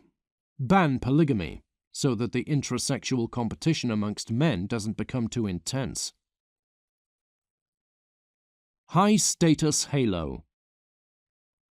When people perceive your status as high, it gives you a kind of halo effect, in much the same way that being physically attractive gives a person a halo effect. When you are high status, people assume you are honest and competent. Being perceived as high status also makes people more willing to help you, since they assume you wield the power to repay a favor in a meaningful way. Most critically, being perceived as high status makes people more hesitant to harm you, since they assume you wield the power to retaliate in a meaningful way. Every society has an unspoken rule. Crimes committed against high-status people are punished far more harshly than crimes committed against low-status people. If you murder a rich person, the probability you will be executed for it is far higher than if you murder a poor person. Equal protection under the law has never existed, and sadly, it probably never will. It is also the case that in every society, crimes committed by high-status people are punished less harshly than crimes committed by low-status people. These two dynamics taken together makes it such that the most harshly punished crimes are those committed by low-status people against high-status people, and the most leniently punished crimes are those committed by high-status people against low-status people, if they are even punished at all. In every society, the lives of some people are considered to be immensely important, while the lives of others are considered to be worthless. If a billionaire falls ill, he will immediately be given the best medical care on the planet. If a homeless man falls ill, he will be left to die. If a billionaire is murdered, law enforcement will travel to the ends of the earth to arrest and prosecute the perpetrator. If a homeless man is murdered, law enforcement will expend little to no energy on finding the perpetrator. Predatory men target people who are low status because they perceive correctly that the probability of being punished is far lower if their victims are of low status rather than high status. The point is this: making people perceive you are high status is not just an exercise in vanity for the sake of stroking your ego. There are consequential tactical benefits to people perceiving you are high status. They become more willing to help you and more hesitant to harm you. Power is valued over virtue. A powerful man is more respected than a good man. If people perceive you are powerful and evil, they will gladly do you favors, since they assume you wield the power to repay their favors. If people perceive you are virtuous and powerless, people will scoff at your request for a favor. Yes, there are instances in which appearing virtuous and powerless may win you sympathy and thereby win you assistance, but such cases are the exception rather than the rule. Invisibility from low status. When you are low status, you're invisible. People pay very little attention to you and expend no energy into analyzing your body language, vocal tonality, word choice, and personality. Conversely, when you are high status, you are highly visible. People expend an immense amount of energy into analyzing your personality. When you are high status, people put effort into charming you and fear offending you, whereas when you are low status, people put zero effort into charming you. For reasons detailed in the previous section, High Status Halo, it is generally a good idea to make people overestimate your status. It makes them more willing to help you. However, there may be situations where it is useful to make people perceive you are low status, even if you aren't. it can give you a cloak of invisibility. For the sake of spying, it is generally wise to have a cover identity that is of low or medium status, and certainly not ultra-high status. This way, nobody bothers with doing rigorous investigation into your background. If you want to get to know someone's personality well, you need to make them perceive that your status is far lower than theirs. Why? When people perceive your status as higher than their own, they instinctively monitor what they say, use power talk rather than straight talk, and monitor their body language. They instinctively wear a mask that they think will charm you and go out of their way to avoid offending you. As such, to get to know a person's real personality, without a mask or with as little mask as possible, you must observe them when they perceive your status as equal to or far below theirs. Epilogue. The top and the bottom of any macro-dominance hierarchy are two separate universes. One is heaven, and the other is hell. If you are at the bottom, you must get to the top, no matter how high the price may be. As Balthazar Gracian said, "A good end gilds all, no matter how unsavory the means." Relevant reading. War and Status. Too long didn't read. Men go to war so that they can win status via being successful at combat. Men want status because it makes them attractive to women. Homicide wins status. Too long didn't read. The motivation for homicide isn't money, it's for women. Status is the marker for attractiveness from women to men. Women will marry across and up dominance hierarchies. Men will marry across and down. Part of the reason men are aggressive and they compete with each other is because they want women. A quote by Jordan Peterson. Disrespect is the most common trigger for violence. Issues of respect and status become much more heightened in an unequal world. Where you have more inequality, status matters more.